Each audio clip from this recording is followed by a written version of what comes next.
What's good? What's good? What's good, my people? Rise up, mighty Reds, rise up.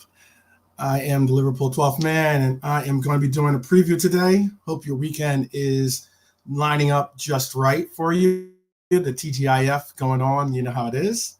Um, Big weekend for us. Big weekends for us Reds. Definitely looking forward to a really cool show and also a cool weekend. Big up to Chris Angel in the house. Big up to John Conway. Always big supporters of everything that Red content creators and just Reds in general do, and I really do appreciate that because we need to see more of that, a lot more positivity and a lot more really insightful things to bring out into the forums that we conduct. Big up Brian Morrissey, the internet genius. What up, brother? So I just start off here by just having already up on the screen here. I wanted to go into how we're going to basically see how we think we're going to see the lineup show up for the Spurs, and how we're going to see possibly the Liverpool lineup show up. And also, I wanted to show you some. I wanted to show you some other things as well. It has some fun stats, some fun things to get into, and I think it's kind of cool that this game is certainly, I think, I would put this as possibly the marquee game for this weekend. I think the chat would agree. If you disagree, please let me know in the comments, after the show, or you can put them up in the chat during the show. So again, let's get into this. So I think that we're going to basically see Spurs line up with this 4-2-3-1. They went against Arsenal, who does play an inverted role for their fullback, or for their in their lineup. So I think you're probably going to see us come up against a 4-2-3-1 when it comes to Spurs. We're going to probably see. I don't know if Madison's going to play. I don't know if anyone's heard any updates. Look, the hyperextension. I've had a hyperextension when it comes. Maybe Chris can go further into what it is to have a hyperextended knee, because you saw how it like bent the wrong way, and that wasn't good.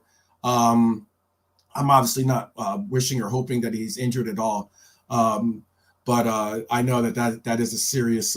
It can be a serious injury, or at least an injury that can sideline you for.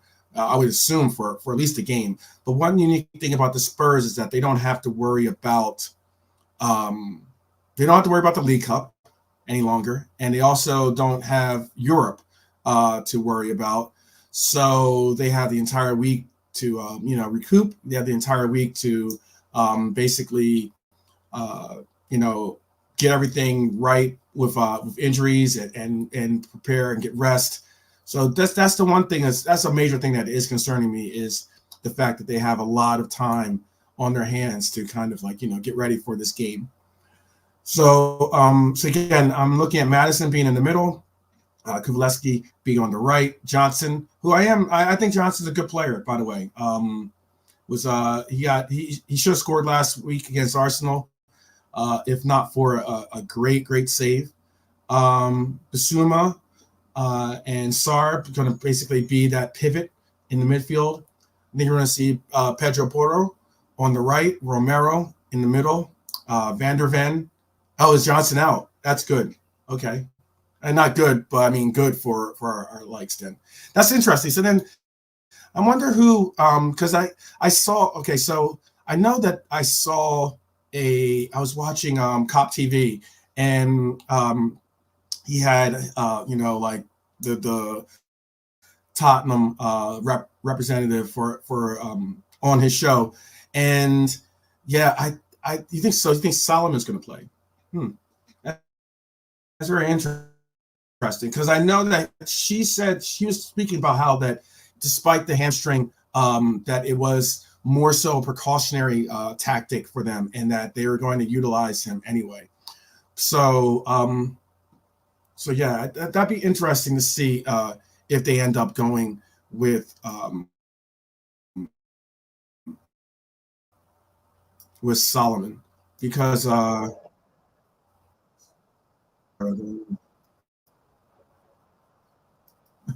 Sorry about that. I don't know if you heard that picked up that video or the slight music in the background, but it's okay. It's royalty free. It's royalty free. So let me double check here and see what I have here for him, because she was, like I said, she was speaking that the hamstring industry was more like a tweak, and that it was something that he could play through, if not be able to be available for the weekend. I think he's a good player, so him not playing would be something that could be a benefit for us. Obviously, it definitely minimizes, or at least weakens their midfield a little bit. But they're coming with a 5-man midfield, which is going to be very interesting. How we see them try to attack Trent, who I'm going to get into Liverpool's lineup in a second. But it'll be very interesting to see how they go about trying to bring out an attack. Let's bring up their lineup. So, yeah. All right, so Solomon is. All right, we're going to bring up Solomon in. I do have in my other notes, that's who I had put in anyway. So let us put on Solomon. Salman.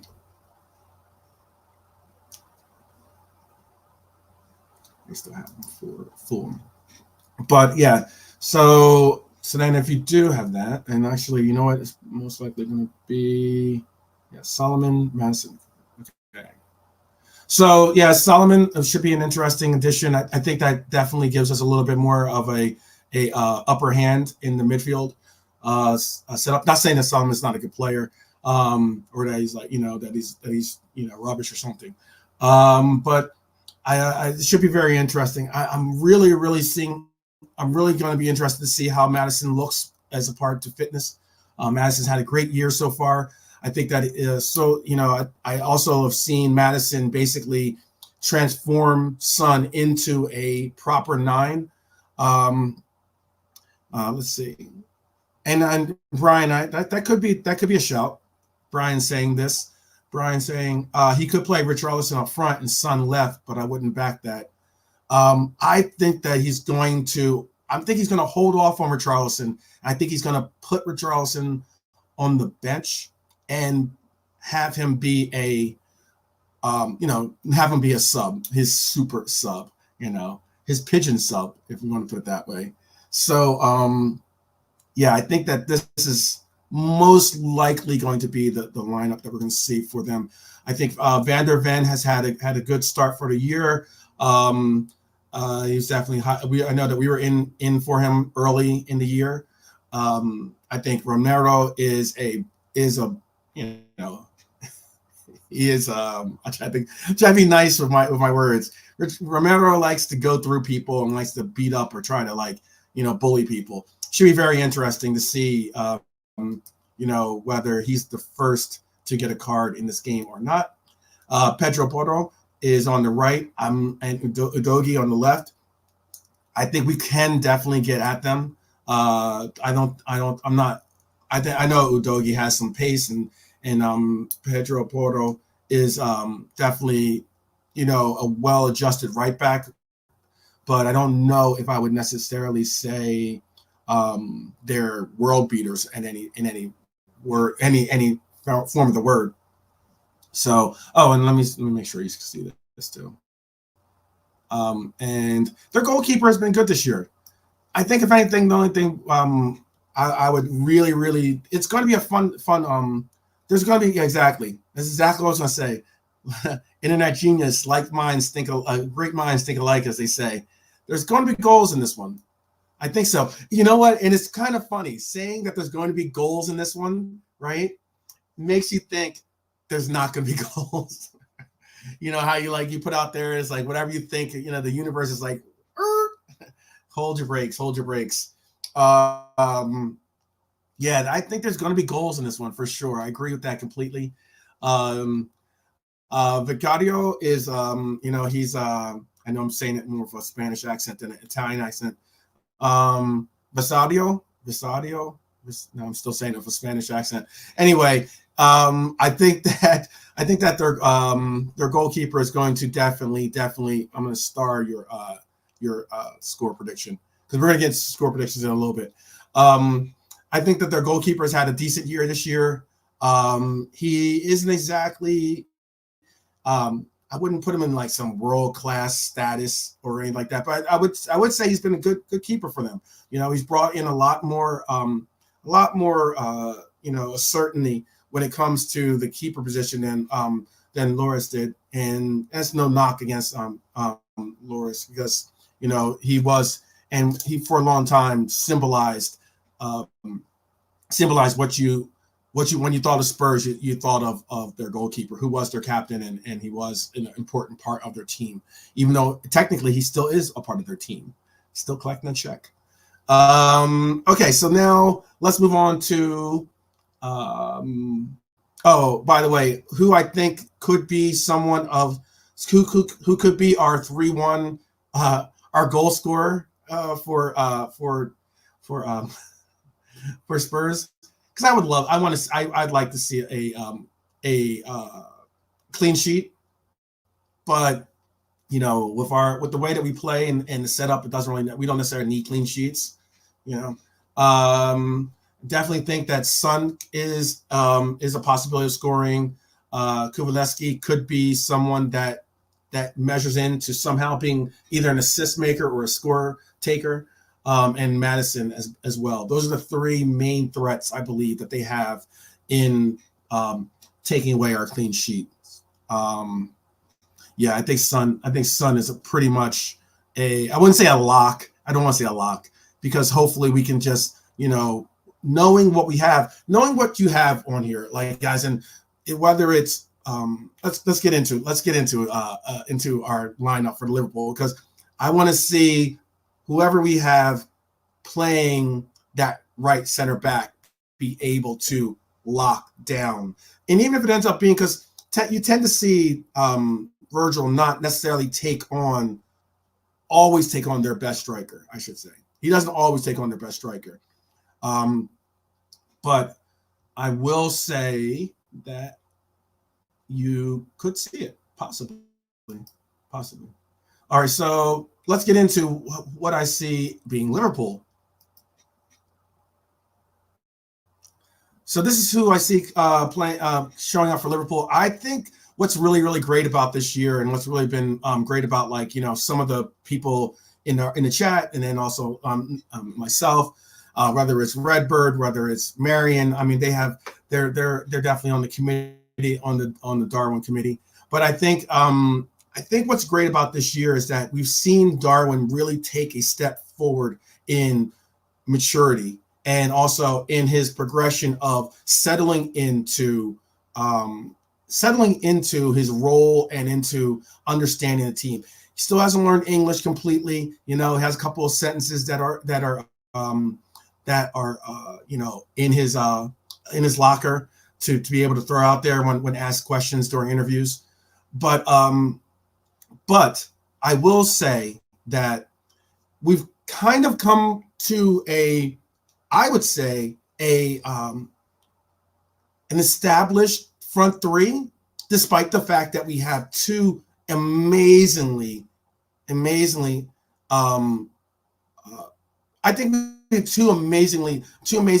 that could easily start not only on our team but pretty much any team in the Prem. So it's not a knock against Hakpo, who I'm a big fan of and support, obviously, and it's not against Hatta the Shatta, who Bejan Barnes.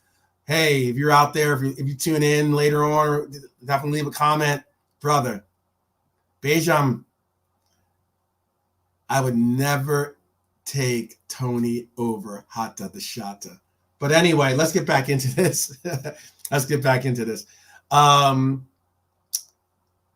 I think Salah is going to be, obviously, he's a given when it comes to the right side. I think, though, like I said, I think that hey, big up Dan. How you doing, brother? I think that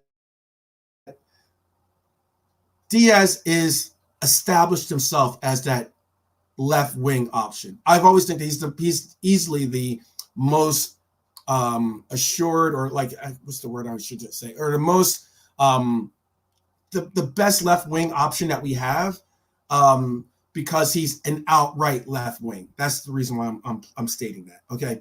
I think that Hatta can play left wing. I think that Hackbo can play left wing. I think that Nunez can play the left wing. Do I want to see them there over Diaz? No, I don't. I think that Diaz is just a creative, immensely creative player, and one of Colombia's finest. And I just love the creativity that he's brought. But I also, and this is funny, I don't know if you guys saw the release of the EAFC, whatever they're calling it now, the ratings, and they showed Diaz, and Diaz was really disappointed in his defensive rating. And I agree, brother. I said this during the live chat to try to give you a shout out, but I mean, like, I'll say it again in case you're watching the cast, or maybe Chris gives an opportunity to give you the word that I had, the kind words I had to say about it. But I agree, brother. I think that the Diaz has definitely increased his defensive focus and mentality. I think that the difference that you're seeing in Diaz's play this year is that he is not only just obviously incredible pace and work rate, but you're also seeing that work rate being connected to him doing smart defensive pressing, doing effective pressing. And that's what we needed from him, was some really effective pressing, which is great to see. Great to see. Excuse me. And then obviously Darwin and Vassor is in the middle, our number 9. I think that, despite the fact that we did see him, enter the game late, I still think that it was, a measured enough run that we will see him start against Spurs. I also think that because we saw him play against, because we saw Hatta and Hackpo start the game, and we saw Nunez come in late, I also think that we're going to see Hackpo. I don't think we're going to see a full 90 out of Nunez. I think we're going to see probably like 65 minutes out of Nunez, if not 75 minutes out of 75 minutes out of Nunez. And then we'll probably see Hackpo be brought in. And then we'll also see certainly Hatta be brought in for Diaz, probably around the same mark, same measure. I think that we'll probably see Hackpo and Diaz both be subbed in, Hackpo and Hatta be subbed in together to replace Diaz and Nunez in the lineup against Spurs. In the middle, we have people. Are we not entertained yet? Are we just? I know that people were so up in arms about our summer transfers. I know people were so livid about Jorge doing nothing and everything else and blah. And he's a what were they calling him? They're calling him a release clause merchant, okay? Or they're calling us in Liverpool release clause merchants. I'll take it if it means getting McAllister, even though he wasn't involved in the McAllister deal. But I'll take it when it comes to the fact that Dom is a beast, people. He is an absolute beast. I love the fact that we have possibly the best player in the transfer window that has come to the Prem was Dom. I just think that the boss was an amazing acquisition, and someone that I think is a great player. And you know what, too? I want to take this down. I want to keep seeing Son will score. I think also I am this, and this is something I would ask the chat.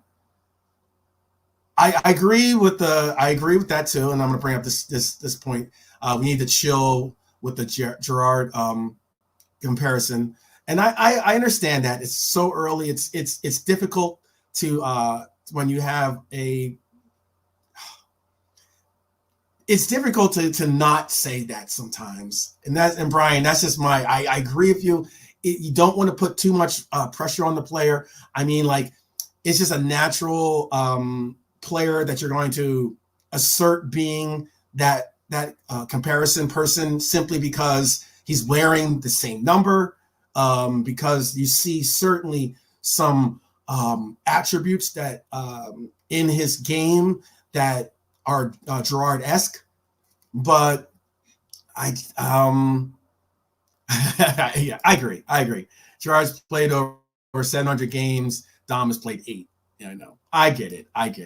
But for our new number 8 with his 8 games, can I say it's going to be a fun ride, and just to see this player grow. He's so young, so involved in knowing that he has talent, but he likes the center stage and likes the lights of being in the big games.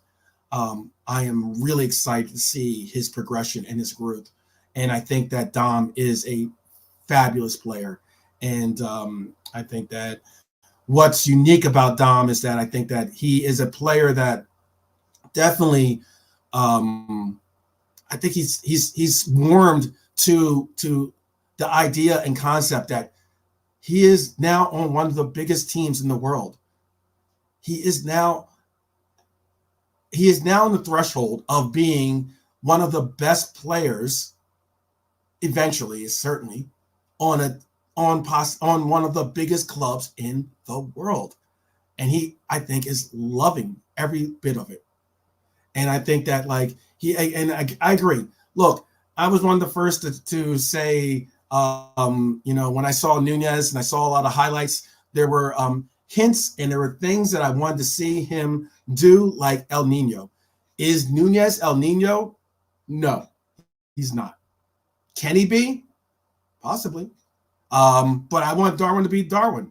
Just like you said, you want Dom to be Dom. There's Gerrard. It's like, I think it's that whole be like, if I could be like Mike concept. I mean, maybe I don't know if that's just an American concept or anything, but I mean, like, you kind of put these role models, these legends in your targets as being someone that you want to emulate. And then at times, you know what? Yeah, you want to just emulate yourself. Be the best you. And that's what we're starting to see when it comes to a lot of these players. And I can understand that criticism, or not to say criticism, but that take.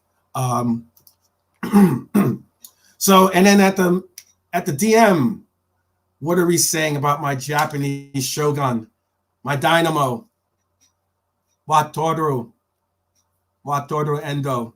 I like it. I like the play that we saw out of Endo last weekend, or excuse me, not last weekend, last Wednesday.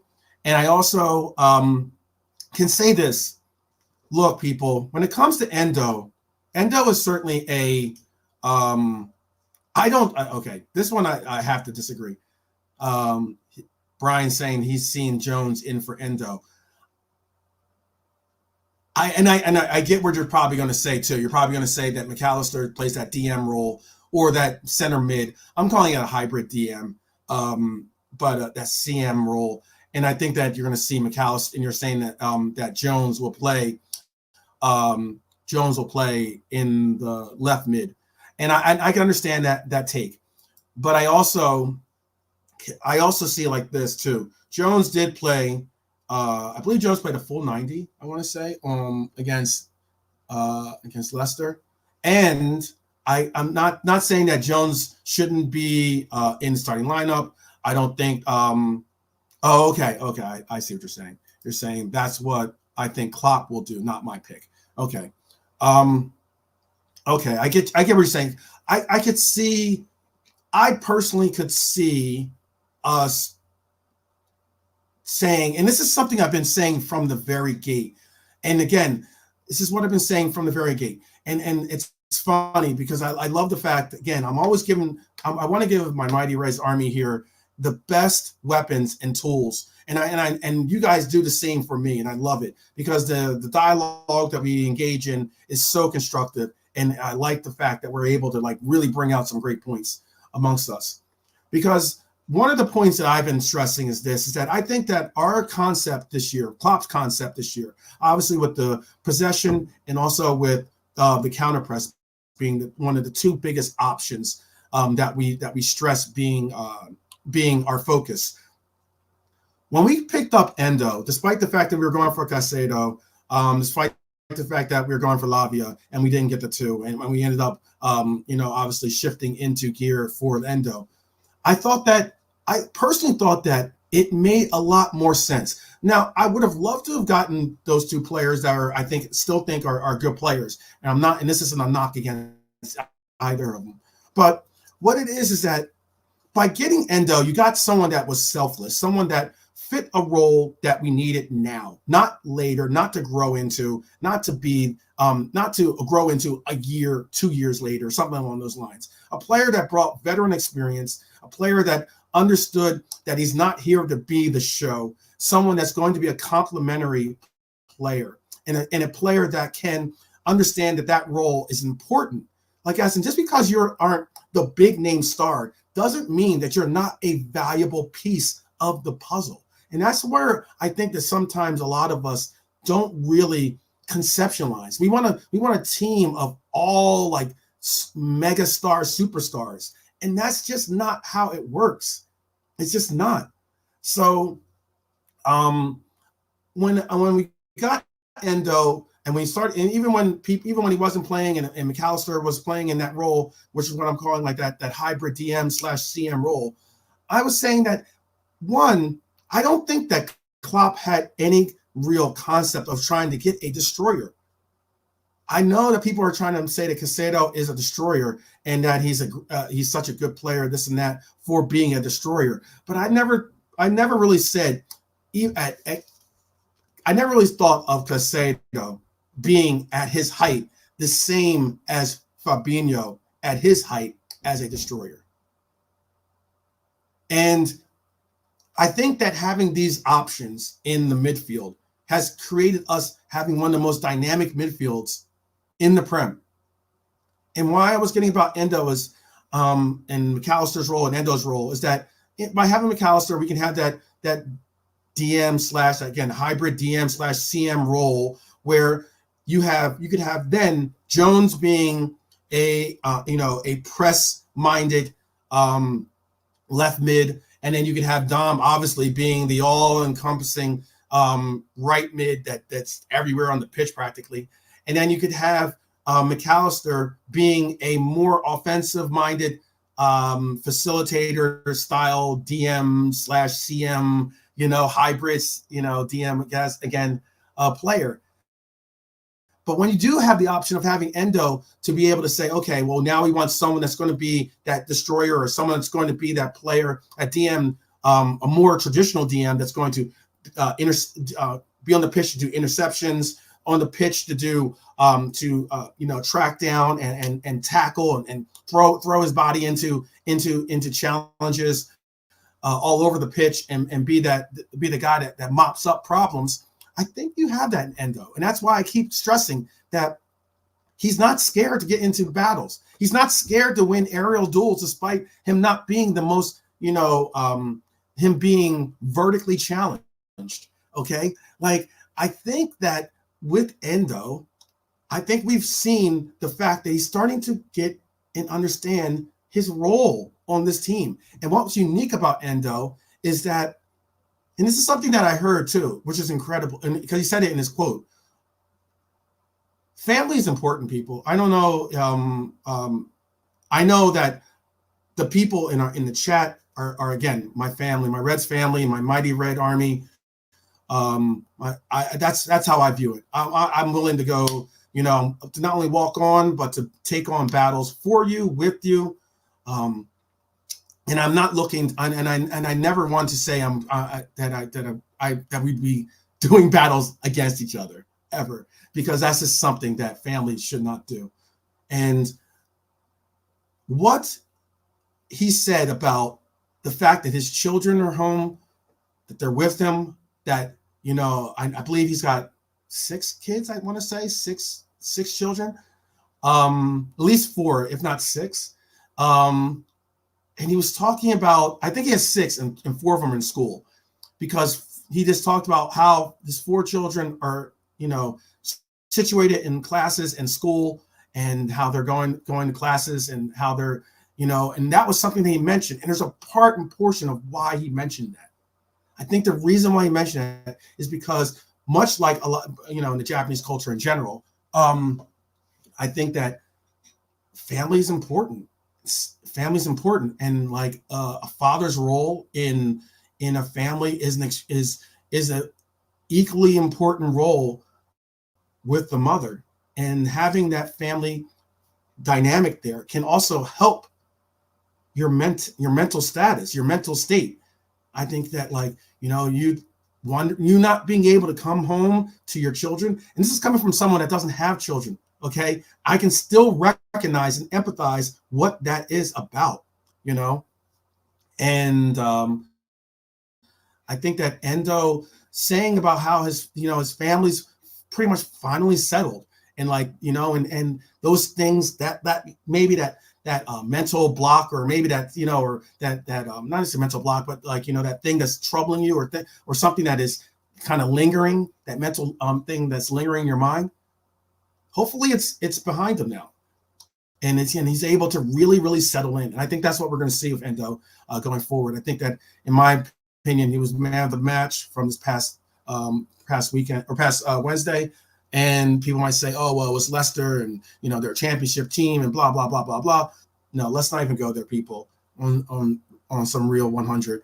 I thought that Leicester obviously is a team that was formerly in the Prem, and not only were they in the Prem, I thought that they probably should have stayed in the Prem. I think that they're definitely a better team than some of the teams that have been promoted to the Prem. And the most notable thing about that, again, is that they came out, and despite it being a home game, they came out and they played, and then they tried to show what they needed to show. So again, and people, please do put your comments, or if you got some question, or you want to put a comment or a statement to me, directed to me, definitely put them in the chat. I'm starring each and every one of them. And yeah, and heck, I mean, like, I might even put a link in it pretty soon, because Brian's got some great, as always, the internet genius has some great points and some great takes. I love interacting with the internet genius there. But okay, so our back line pretty much writes itself. Trent, I believe, is finally healthy and ready to go. I believe that he's probably chomping at the bit to know that he wants to get in there. He's had some time off. I know that Spurs are definitely going to try to focus on utilizing and targeting him, or trying to utilize his switching in and out of the back line, and going into the midfield. But yeah, I think that the back line pretty much writes itself, though. Other than, I think that my inclusion of Matip might be questionable by some. Some might want to see Konate in that role. I've even heard a couple of shouts for Happy Kwanzaa to be in the lineup this weekend. I think it's a little bit too big of a matchup away to put Kwanzaa in. That would definitely be something that could only enhance his growth. But I think that let's just stay with a measured approach to bringing him in and utilizing him this in this campaign. I think that he's a great player. Obviously, I was very, very high on him, primarily because I believe in Klopp's ability to spot talent once he sees the talent on the practice pitch.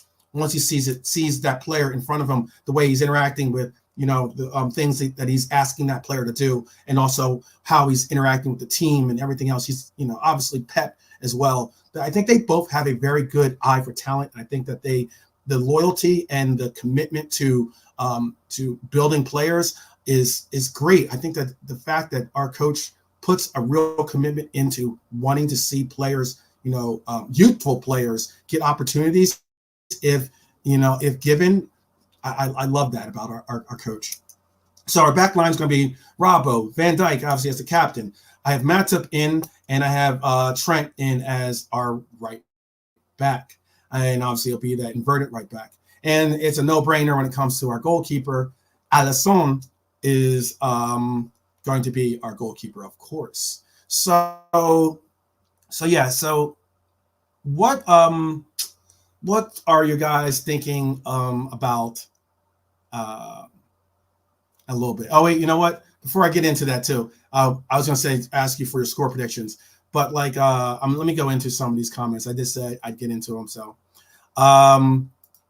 Brian saying I'd sell Hatta, but not for Tony. I refuse to believe we live in the world where Hatta can't be upgraded. He's a good player, but he's not all that. Wow. Don't let Hatta the Shata hear you say that, Brian. I feel you. I know that you're not all in on Hatta. I am on the other side of the fence. I love Hatta. I love the fact that, I think I think having players that, one, especially if they're in form or they have some rhythm to them. I love having players that have an ability to, what's the word I'm looking for? When they have an ability to, I love players that have, sorry. I love players that have an ability to really take, what's the word? I'm trying to think of the word as I try to find my setting here. I love players that have the ability to just impact the game immediately. When I'm not there, I think Hatta's much better than Origi, and I love Origi. Okay, I love Lord Divock, but Origi has the mentality. He wants to start. Origi also has but he has that. Origi has the. I meant Hatta. Hatta has the ability that he wants to start, knows he should start, and can start. And I think though that despite that, he can always be a player that ends up being a person that you can see be put into a game and snap, crackle, pop like Rice Krispies, just hit the spot. You know what I mean? Just really hit the spot. I'd love to hear if you think different, but I mean, I love the fact that Hatta is our best, and again, our best finisher on this team. And I love Salah, and I love Hakpo. They are certainly close to, and definitely giving him a run for his money this year. But when it comes to finishing, this man is next level. And it's funny, I heard people saying on Arsenal how they would rather have Jesus, for instance, than Hatta. And I'm like, come on, Hatta's. I think Hatta's a better 9 than Jesus is at 9, to be honest with you. But that's, again, people are going to call that a biased opinion. So let's see what else is the Internet Genius say. Jones pressing is huge. It's a tough call. Any of the three could feasibly start. I agree with that completely. Excuse me. Because I believe that our mid pack, our mid three, and midfield is such a great dynamic, and it could be something so interchangeable. I think that the fact that we have so many interchangeable parts now when it comes to our lineups, or just meaning our front three, our midfield, or even our back four. It was so many different possibilities, and the way that Klopp is really mixing up and making us go, whoa, where did that lineup come from? Because I don't think anybody was expecting to see Curtis Jones as an inverted right back. I think that seeing even Bišćetic in the inverted right back was something of a whoa, okay, interesting. The fact that we have obviously Gomez as a right back and then seeing him as an inverted right back. It's one of those things where you're going, oh, okay, interesting. But yeah, let's see. Says, even if we don't start with that midfield, I'd swap Endo and McAllister's positions. Okay, I got you. It depends where Klopp sees the key battles happening, and just tell Endo to follow Madison. I agree. Well, that's the thing about it, though. So, like, I hear what you're saying, but if we're going to utilize someone that's going to play that DM role, that's going to be more of a man marking, DM, that's going to basically try to eliminate their main option or threat when it comes to their link up player and their most certainly their facilitator when it comes to Madison. I think that Madison's going to be, Endo's going to be able to keep up the pace of Madison. I think that he's not going to get bullied by Madison. And I also think that Madison, if anything, is not going to want to go into that many challenges with Endo. Endo is not scared of getting a yellow card, the same way that Fab is. I think that if anything, just like Fab, and again, I'm not saying Endo and Fab are the same player. Let me get that straight.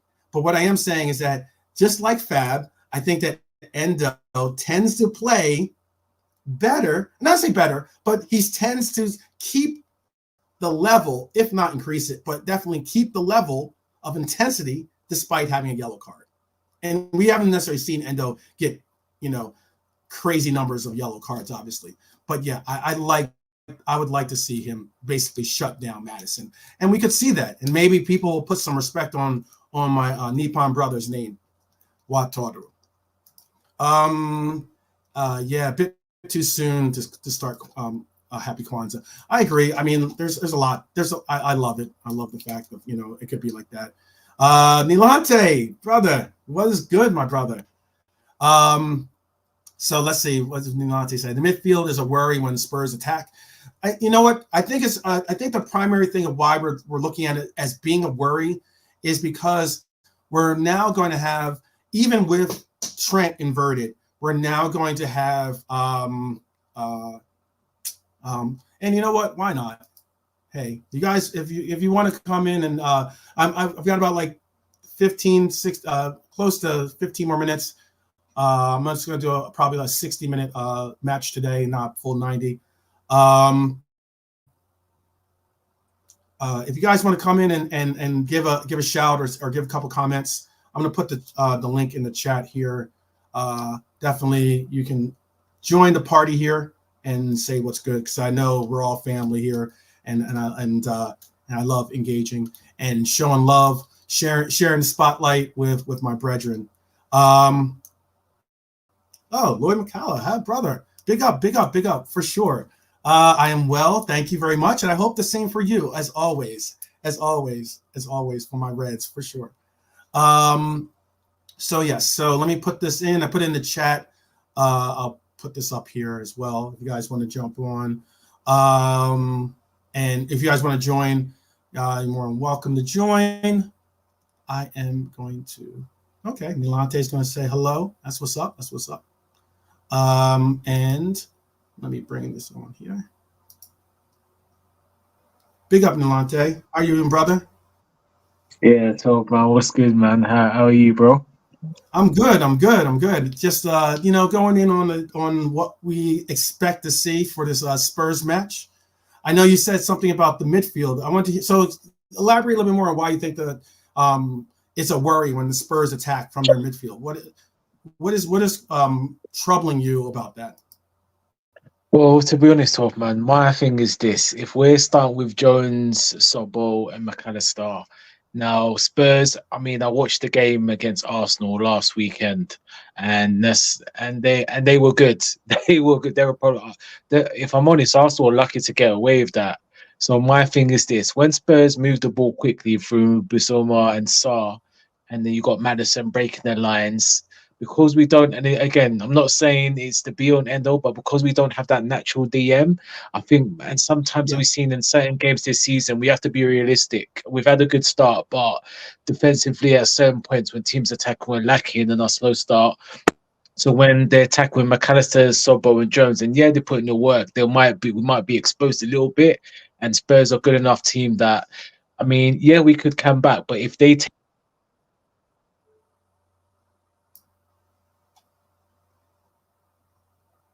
Either I don't know if I froze up or possibly. Hopefully, I didn't freeze up.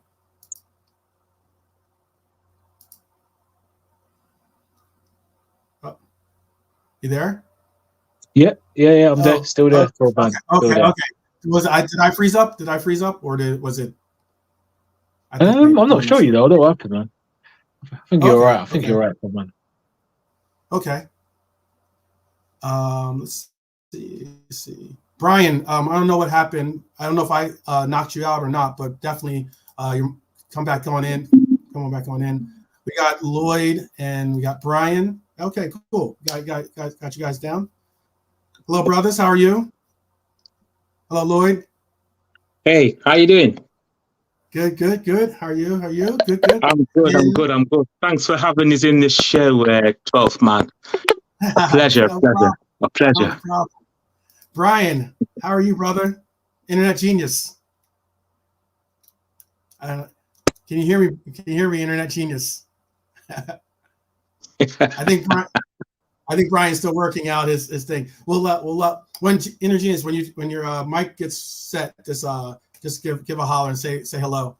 Nilante, I can see your take. I can see your take. I didn't hear the last part of it, so if you can just finish that last part of what you said, or just repeat it for me, because for some reason it went out. I wanted to definitely address it, and then I want to hear Lloyd and Brian's take on that too. Yeah, no problem, man. Big yourself up, Lloyd and Brian, but all the time, each and every time. Yeah, big yourself up. And you, my friend. Good. Cool.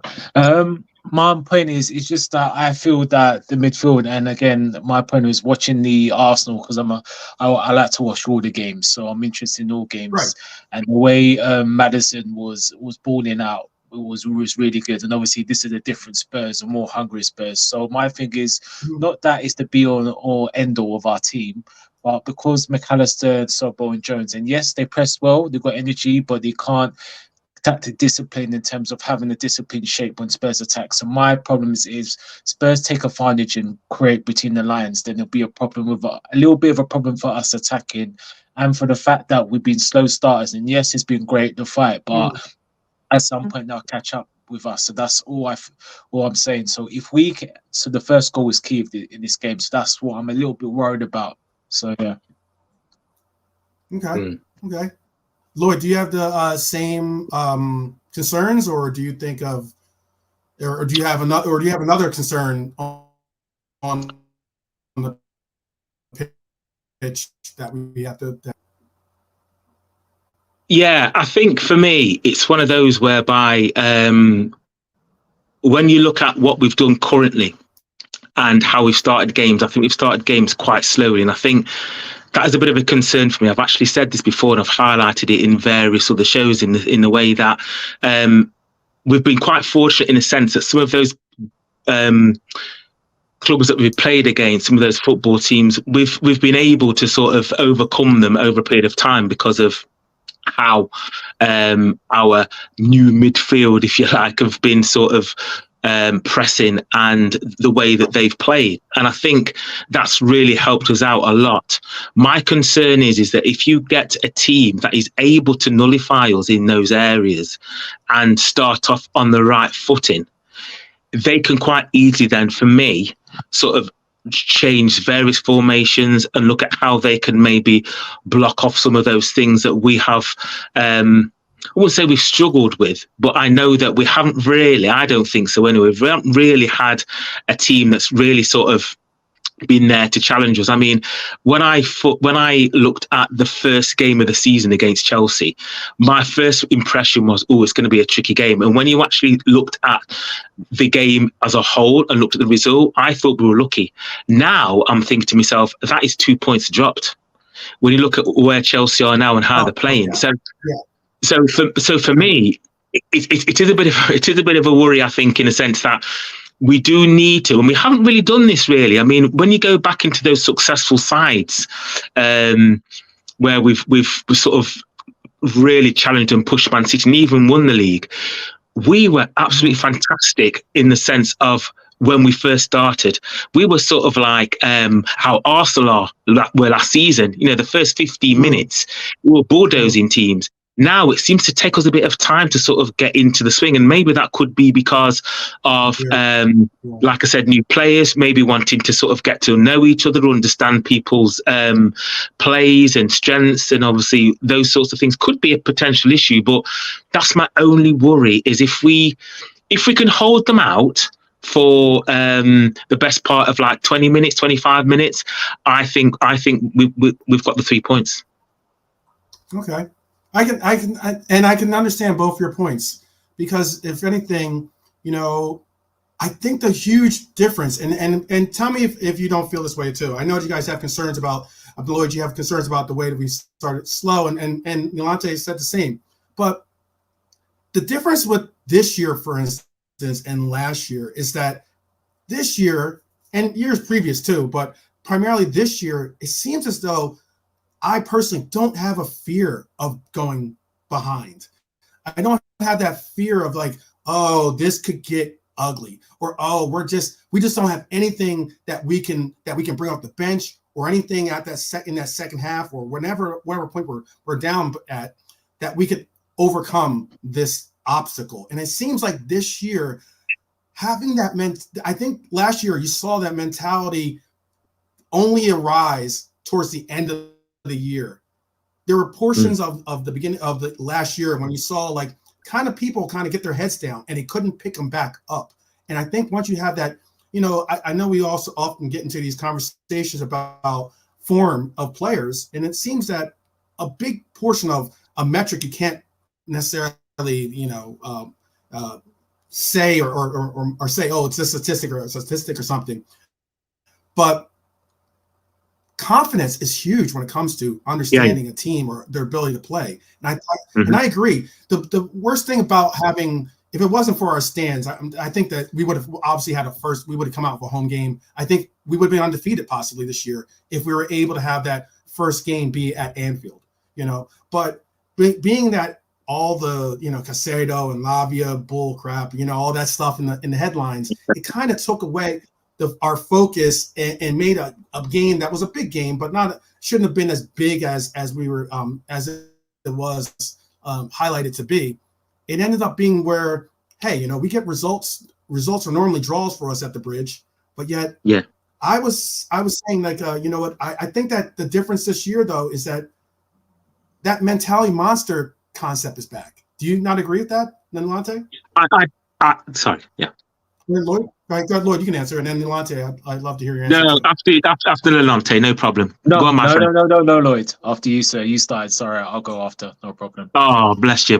No, I think you're 100% right. I think, again, it was something that I alluded to previously, is that I feel after the games that I've actually seen Liverpool play, it seems different to last year. I've got like this almost feeling that it reminds me so much of when we won the Champions League and when we won the league last time, and when we were so close to even doing the quad. It feels different this time. And I'm with you. I'm with you. Definitely, 12th man. I think when they go out, I've got this sort of air of confidence that actually, do you know what?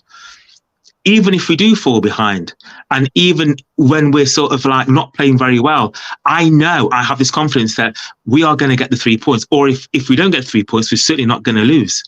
So that for me is something that's totally different from what it was last year. However, Tottenham is probably going to be it's going to be the first challenge we're going to get of a side that is on a par with us in relation to confidence, in relation to an injection of a new manager, new style. Everybody's sort of like loving the way that the team are playing at the moment. You've got the fans behind them, and we're playing away. That's my only. But if we can nullify them for the first 20 minutes. I think we're good, because I think Liverpool will then start to sort of go into that motion of what they have been doing previously in the next gear. Absolutely, 100%. Yeah. Nilante, let me hear what you have to say on that. Do you believe the mentality monsters are back, or do you believe that, as you said earlier too, you think that someone's just going to eventually catch us, and being a mentality monster isn't necessarily. It's a great option, but not necessarily something that you want to rely on. Something echo a bit, Lloyd. Well, it's a kind of difficult one. It's a two-part because what we have shown at the start is that mentality monster. But again, for me, at the same time, it's still early. So when we get to January next year, for January, February times, let's see where we are, and I can give you more brief description Right. if the mentality monster's Yeah. back. But what I will say is the signings, the energy in the midfield is different, and fresh faces equals fresh ideas equals fresh energy, and that's what we got. And of course, coupled with the fact of Nunes playing up top, and maybe for certain players a bit of a what's the word I'm looking, a rejuvenation, because last season, I mean, Mhm. those plays were ghosts. I mean, did any of you guys Yeah. remember those plays? None of us did. I mean, they were clones. I mean, who were they? I mean, Yeah. it came No, from Bill, outer space. And who were they? Fraudsters. You know what I mean? I didn't recognize. I know none of us. I think all of us were sitting down with our drink and tea, thinking, "What the hell's going on? Who's that?" yeah. They Yeah. trade from 1929, Rebel, but so the back, there's still little things we need to assess. But one thing I'm impressed with the squad, like for instance, Matip and maybe Joe Gomez, because I've got someone that actually knows him genuine and I've keep a track. But people like that, Kwanzaa coming in and doing the job, and that's what we need. If we're gonna make anything this season, that's what we need. And if we keep doing that, then as both of you know, the world's our oyster, and we not knowing what we can achieve. Yeah. So yeah. Agreed. Agreed. You know what's funny about that too is that there was a stat that came out that said how by game 4, I think it was either game 4 or game 5. This is sad. And I'm not trying to make a shot at Ox or Naby, but McAllister and Dom had played more minutes than they played all year. That's crazy. They had played more minutes in those up to that point than those two players that played all year. Yeah. Availability is so important. Availability is so important. And do you know what as well, 12th man, there was another stat, wasn't there, I think, that came out whereby they were saying that the our whole new midfield has actually done more assists so far than what the old midfield did of the whole of last season. Saw this, read this. That's mad. That is mad. It's crazy. That is. Yeah. So mad. Yeah, that alone says, like, you spoke on, and this is something I said this last year. I said I continue to say it because I think it's important. I know, like, we've all played the game in one form or another, and I think that, like, the biggest key is always that comfortability, the familiarity with your teammates, and once you start knowing, once you start understanding and being able to almost like have that telepathic link to these players, because you've gone through so many different hardships or so many different skill or like drills together and everything else to kind of like engineer it into your DNA, that you just know where these players are, what they're going to do, what they like to do, and everything else. That's when you start to see a real transition in a team when it comes to the form and the results. Go ahead, Devontae. Yeah. No, I agree. Definitely with that. Something. Okay. Oh, sorry. No. Sorry, I was listening. Sorry. Yeah, I just throwing something out at the same time. Apologies. Continue. You know what's funny too is also, so here's some funny stats if you want to hear some funny stats. And I know records are always meant to be broken and everything else and blah, blah, blah, blah, blah. But you realize that 2017 was the last time we lost to Spurs. Wow. 2017. We lost. Wow. We did lose 4-1, but that. Okay.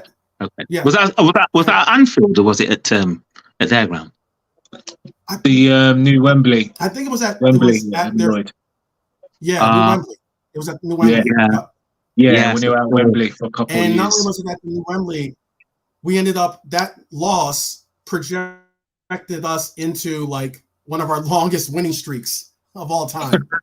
And we ended up going on like, I think we ended up going like 40 something unbeaten or something like that. After that loss, we ended up going like 40 unbeaten. So, but yeah, that is pretty crazy. In the last 22 matches that we've faced Spurs, we are one, or they are 1-21. Okay, pretty impressive numbers. And before that too, I'm trying to think. Before 2017, it was, I want to say 2015 was the last time we lost to them. Before that, so I mean, since 2015, we've only had one L from Spurs. Now I'm hoping that I'm gonna knock on some wood here to make sure that I'm not jinxing us for this weekend. But it's one of those things where you go, it's funny. I saw expressions on a podcast that was just going in on the players and everything else, because they were doing a combined 11, and they were talking, and it's amazing how much chest Spurs have this time around. Yeah. Like, as in some real chest. It's going to be very, very interesting. That I don't, and again, I interact with Spurs, some of the Spurs channels, and I have some decent Spurs friends. I think some of the Spurs supporters are some really good people.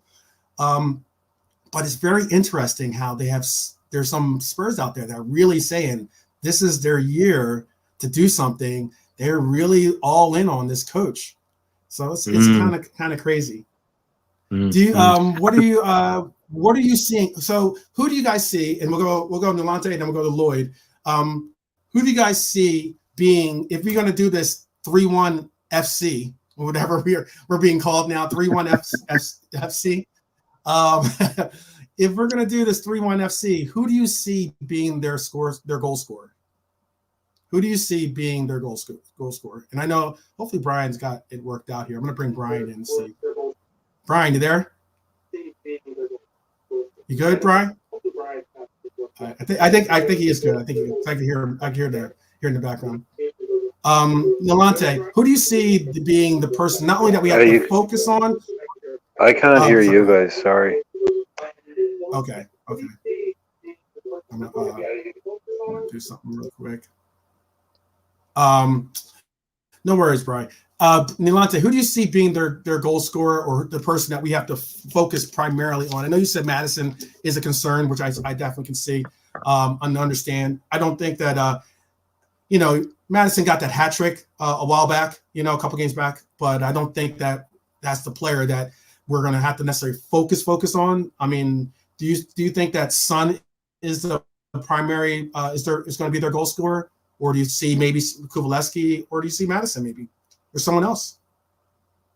Yeah, to be honest, just the names, Sung and Madis. Kulusevski, he's another one who can get goals, but apart from those three, really, I mean, more Sung than ever, then I don't see anyone else really a goal threat. Even Richarlison, I know he's going through his issues, obviously, speedy recovery to him, but he's got a goal, but I don't really see him as a threat. So it's mainly those three. I mean, if I'm honest, I think the key is if we can nullify Madison, then I think we can wrap up the game, because Son will be isolated, and if Son doesn't get the service, then we'll wrap up the game. Real quick too, though, before go to Lloyd, who do you want to see be man marking him then? Who do you think needs to be the player that tries to shut down Madison? Oh, that's a good question. You know what? If we're honest, we know we're going to start with Jones, McAllister, and Sobol. I would want it to be Jones. Okay.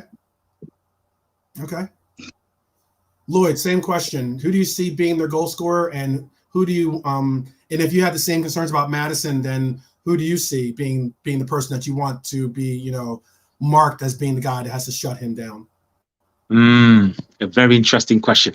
I'd probably go along with Nolante in a sense that I think Son is the player that I think we need to be very, very mindful of and very wary of. Purely and simply because I think he's just, again, taken that whole role to a new level, and he's actually sort of made it his own. Now, Kane's obviously not there. And I think Madison is that person who is that sort of that feeder line to him. But I think we're missing a very, very important person in their cog, and that's Basuma. I think we need to be very, very mindful of him. Because looking at him now, he's the Basuma that was at Brighton. Yeah, he's the guy who he's the sort of kingpin. He's the one that's actually sort of the cement that's holding things 100%. together to allow Maddison to go and do his thing. So I think personally that if we can be mindful of him, then I think we're probably again stand a good chance. Obviously, you know, Maddison's a very sort of hard-working number 10. And he seems to be flitting all over the place. And I would probably go again with what Nalanta is saying is, if we're going to get somebody to man mark, we need somebody with the energy, but we also need somebody that has that creative ability.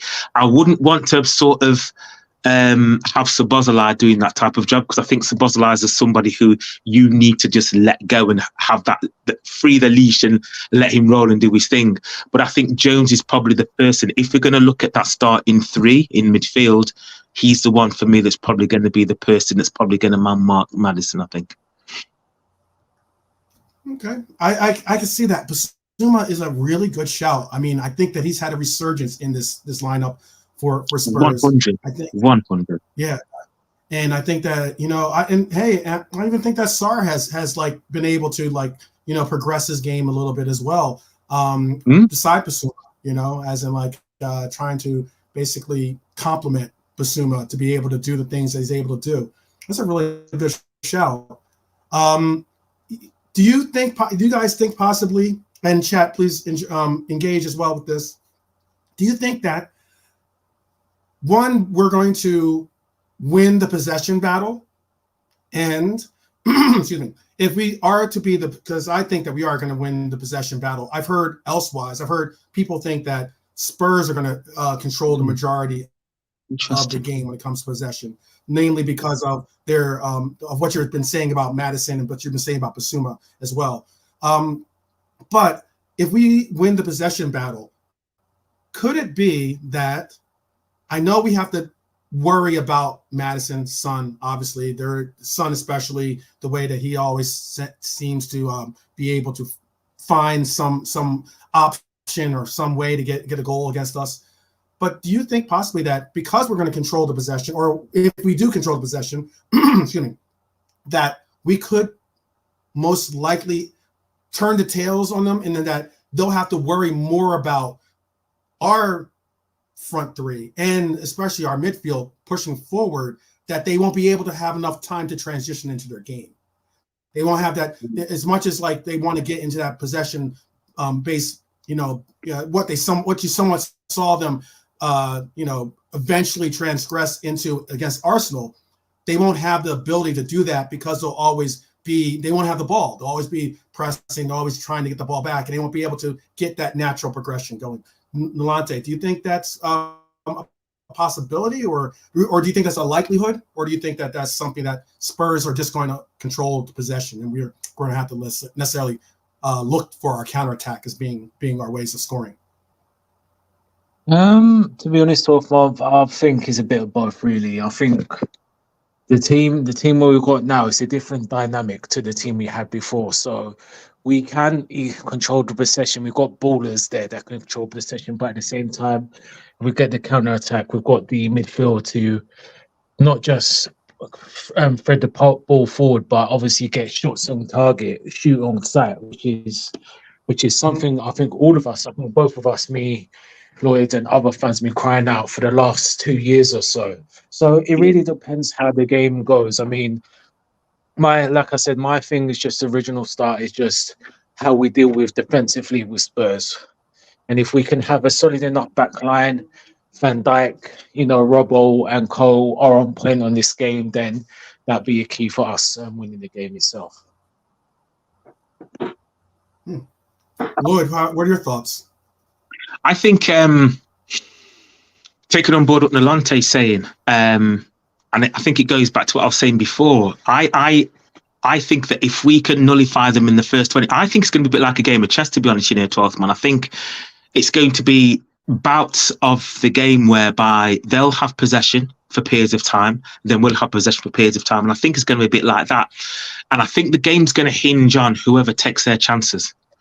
I think dependent on which team is able to be more clinical, I think will win the game. I think because looking at Liverpool now, I think we can rough it up, we can mix it up, we can keep possession, we can change formation, we can press. We've got great attacking options, and I think that we are a lot more easy on the eye. But I think we're also we've got options. We're a lot more flexible now than we were previously, and I think because of that, I think we're quite happy to sort of like let them get possession. But I think when we have possession, we'll be very, very methodical, and I think we're very patient in our build-up. I think it will all hinge on, again, who takes the chances at the end of the day.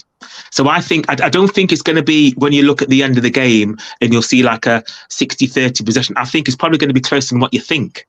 But I think it will hinge on whoever's more clinical in front of goal. Okay. Yeah, so we saw Antonio being obviously West Ham's main, I wouldn't say main threat, because he wasn't their main threat in the game. Bone was more so the threat when it came to their scoring prowess. But Antonio did have some of his some chances. And why I'm bringing that up is because I think that possibly we're going to see Matip because of the play that we saw out of Matip in that West Ham game. And I think that despite the fact that Matip doesn't have the pace of Son, I think Antonio's faster than Matip as well, though. So despite the fact that he doesn't have the pace of that striker, he has the veteran knowledge or the IQ, the real football IQ to be able to shut down possibly Son. And you might see that emphasis being placed on Matip to do the same that he did it to Antonio. I know that Antonio's I think Antonio plays a little bit more of a, he's got more physique, and obviously he's going to be able to bully and use his physicality a lot more than Son, because who likes to use more of his pace in getting around you. But I still think that Antonio does have pace. He does like to try to get into that run situation. And if we're able to utilize Matip, as I was saying earlier, to be able to shut down Son. And again, the reason why I had Endo starting is that I think that Endo could be the person to shut down Maddison. And that's just something. Okay. That, do you think I think that go ahead.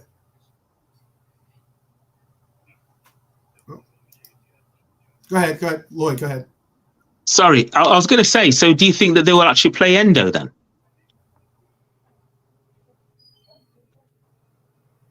I think what we saw from Endo against Leicester was really, really promising. Look, I know I'm one of the biggest supporters of this guy, and I understand that people might say, "Oh, you got an agenda, trying to push him," and I get that. But it's less about.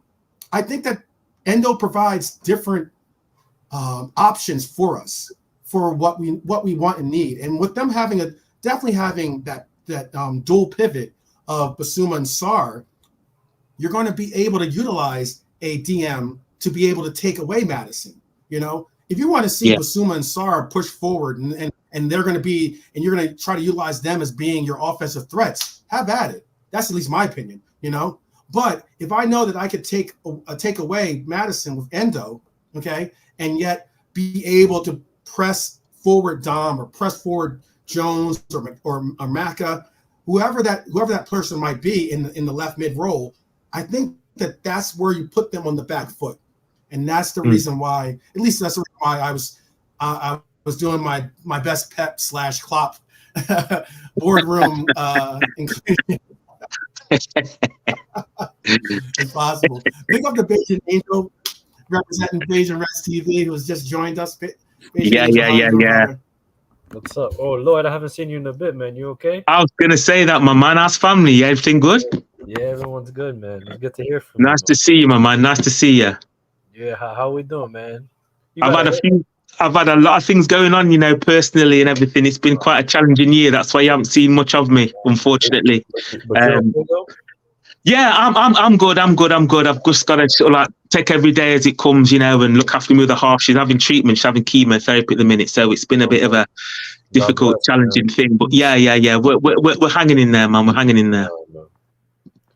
Yo, 12th man, you Yeah, got to know. stay You got, strong, you Lloyd, got, please. you got the Yeah. skin fade, a 12th man. What's that? What's that? Sorry, again? bro. You got the skin fade. Yeah. I got the new growth twisted. Yeah, I got the new growth twisted. That's why no hat for today. No hat. I can't even put a hat on right now. That's what's up. Oh, Nalante, what's up, man? How's the family? Oh Nalante? man, let's see if Brian. Let me see if What do you do, Chris? How you doing, bro? Yeah, I'm good, Hey, man. how's the family, man? Yeah, all good, man. Getting on with it, man. Getting on with it, Chris, man. You know how it does, man. How's the baby, man? How's the preemie, man? Pretty, man. Yeah, he's all right, man. Yeah, he's cool, man. He's just sleeping right now. He's chilled, man. Not like his dad, but yeah. All right, that's good. Hey, Brian, what's going on, man? It's been a little while. How you doing? Yeah, I figured it out. Can you guys hear me? Yeah, we can hear you. oh, Yeah. we got I it. couldn't- We got the internet. No. Yeah, no, I'm an internet genius, so therefore I figured it out by turning up the Yeah, volume. there you go. So no, yeah, it just Oh, took. wow. It just took yeah, but at a different time, it was weird. It kept turning itself down. But as soon as There you go. I turned it up before I plugged the headphones in, and every time I plugged the headphones in, it was turning itself to mute for some reason. But nobody cares about that, Chad. Oh, wow. So, Chris, how are you? Lloyd, man, much love. Yes, Brian. Yes. I know what that's like to be going. Everyone's been touched by that horrible disease at some stage in their lives, even if it's, next door in your family or whatever. And yeah, just nothing but love for that, man. Nothing but love for Yeah. that. I appreciate it. Yeah. Good to see you, Chris. Yeah, Lloyd. Just we won't dwell on it, but yeah, I'm just in and saying hello around, and yep, I'm working. Mic's on, so away you go. Yeah, away we go. All right, so let's get into that last question I had. I'll pose it to Bejan Angel first, and then Brian, you can weigh in too. Do you believe we're going to win the possession battle? And if so, do you believe that? Do you think that we should focus on, or what players would you focus on Madison and Son to be able to establish that possession, battle in our favor? Not to be negative, because I can be Uh-oh. negative from time to time. Oh yeah, we know it. I think in the first half we're going to struggle, like we have this season. It seems like Okay. I don't know. I think we go in, maybe I wouldn't say cocky, or maybe it's just I don't know what it is, but we do start a bit slow, and then we grow into the game. So the first half, I don't think we're going to win the possession battle. I think we're going to look a bit sloppy, but we're going to grow into the game. And then the second half, like we have this season, we're going to dominate. So I am a bit worried about Son being the focal point because of his pace, because he has this connection with Madison that I think he can be considered one of the signings of the season. I think in the league, he's done very well, and but I heard he might be in doubts. I think that's what I heard. I'm not sure if it's true. Or Tiny little doubt.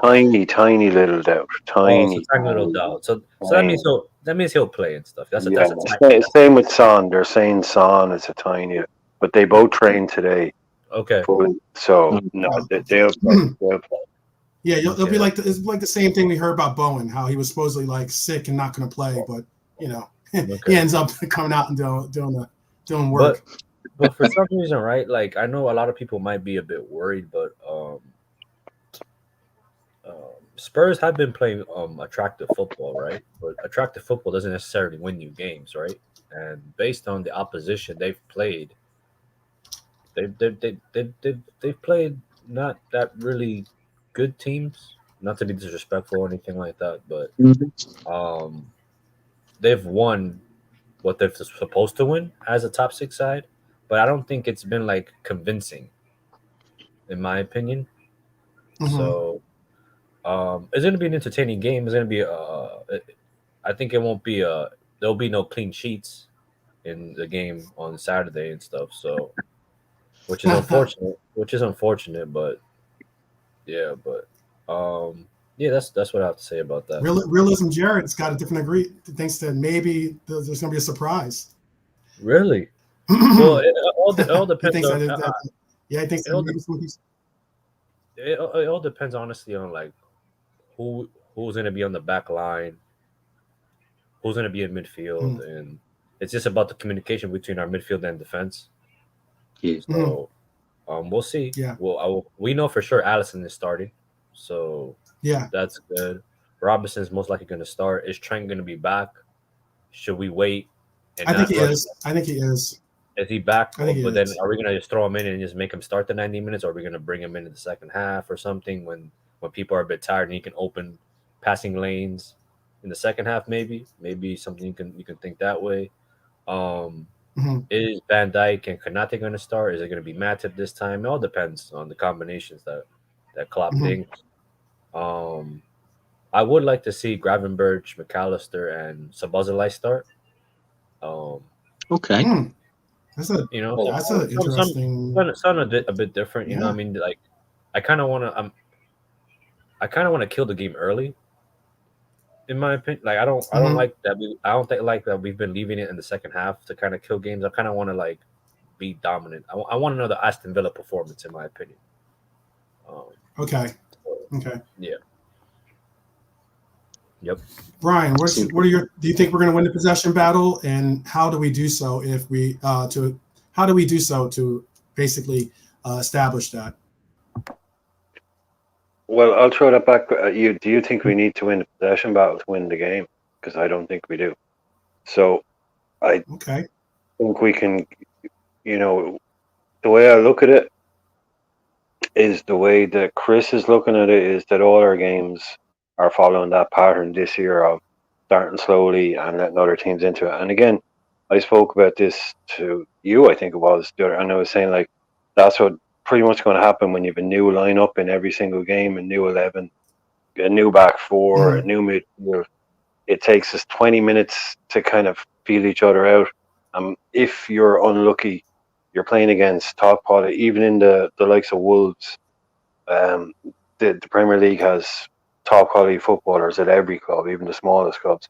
If you're a little bit slow out of the blocks, you can easily be one down against a Wolves, which is what's been happening. And then we come into it, like Chris says, and we figure out what's happening, and then we take over.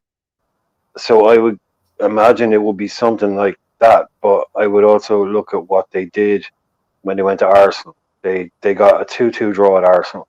And I think it's going to be a really similar game because we'll play similarly to Arsenal and they'll play similarly to the way that they played because Ange doesn't change what he does. He plays the same kind of football. So, like, Son is someone that, I think, like, the possession battle, if you have all the ball, that's great. But I just think it's a 5:30 game. In that stadium, it's going to be pretty much nearly a night game.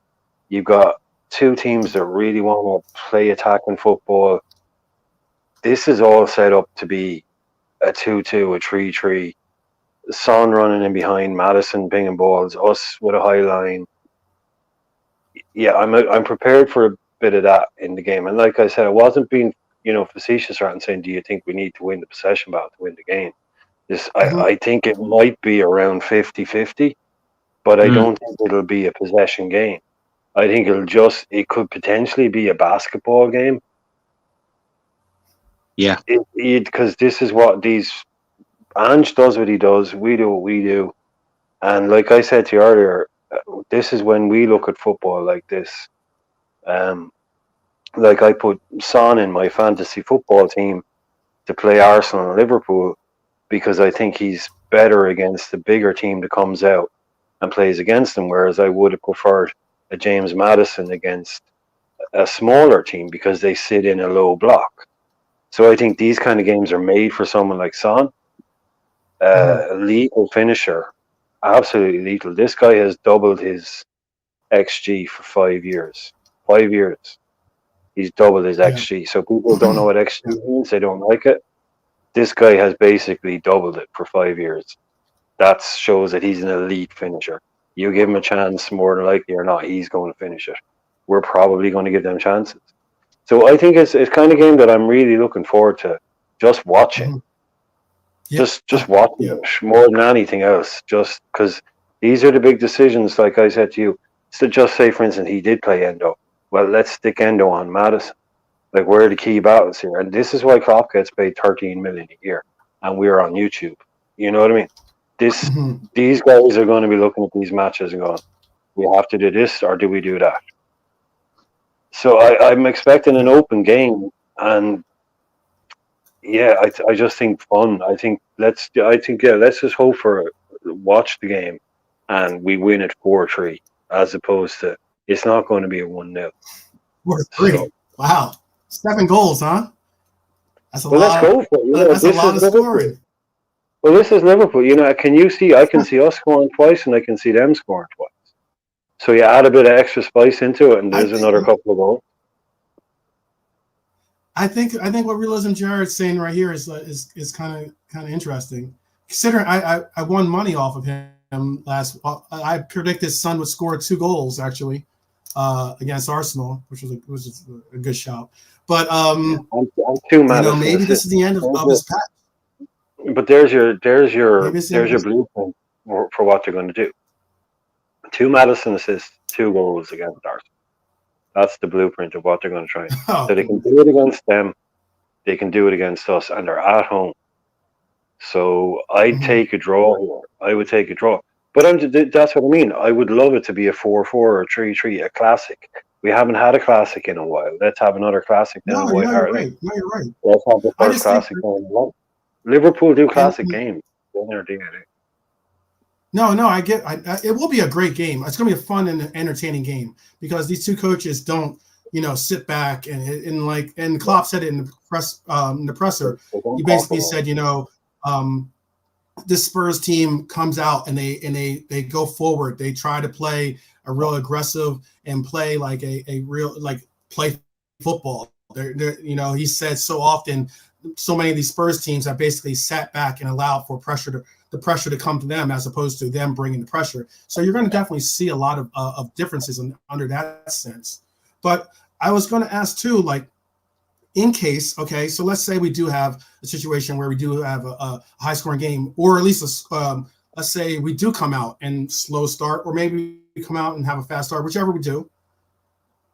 Who do you think has the most pressure on them? Do you think that Liverpool has the most pressure on them in this game, or do you think that Spurs have the most pressure? And who do you think can sustain from that pressure? Can actually obviously overcome that and be able to still shine, because most likely someone's going to possibly crack under the pressure. Milante, do you have an opinion on that? Yeah. In terms of that question, you said 12 man, who's the most pressure? It's got to be us. We're the bigger club. We're the one who make the shots. I mean, Tottenham, let's be real, small little Tottenham in it coming up and trying to come and challenge us. I mean, come on, man. But you know what I mean? You know when you're in school, you got to ask the big man, the little side man, trying to commentate. Nah, man, they can settle anyway. But anyway, I digress. But on a serious note, there's pressure on us because at the end of the day, we've got the reputation, we've got the history. We were, Premier League, a couple of years. So even though Tottenham are home on form, the pressure for us to dictate. And for this game needs to be made a stamper, because this is a big game with an informed team. We need to make a stamper. If we're going to go places this season, potentially, we need to make a stamper. Now, I get it. If we lose the game, it's not the end of the world, but I hired this team high regard, so I'm surprised by the start. So if we're the real deal, as we say, we're gonna make a stamp. We're gonna make a statement in this game saying, yeah, we're here, and we're going all the way. You know what I mean? And the second point was, yes. What was it, 12 man? What were you saying about the pressure? Who will handle the pressure better? Yes. As in, okay, so if we do have more, if you think that we have the more pressure on us to win this game, yeah, then do you think that we can overcome that pressure? Do you think, because obviously you said, I know a lot of people have said that we're a slow start team. if we're a slow start team and we have so much pressure, it's a higher bar to reach to try to actually achieve your goals. So I'm asking, do you think that we have the ability to overcome that then? 100%. 100% Do tough, man. I you mean, think we we've can got overcome the pressure, or do you think that that we're going to succumb to the pressure in this particular circumstance? circumstances, Tom. No, 100%. We've got like as previous said, we've got a new team, so we've got some fresh energy and we've got some experience like the Salahs, the Van Dijks, the Robos mixed with Sobol, McAllister, Gakpo. So we've got a balance. So I think we're hungry, we've got the fire. All if I'm honest, the game is all in favour of Tottenham because they've got nothing to lose in this game.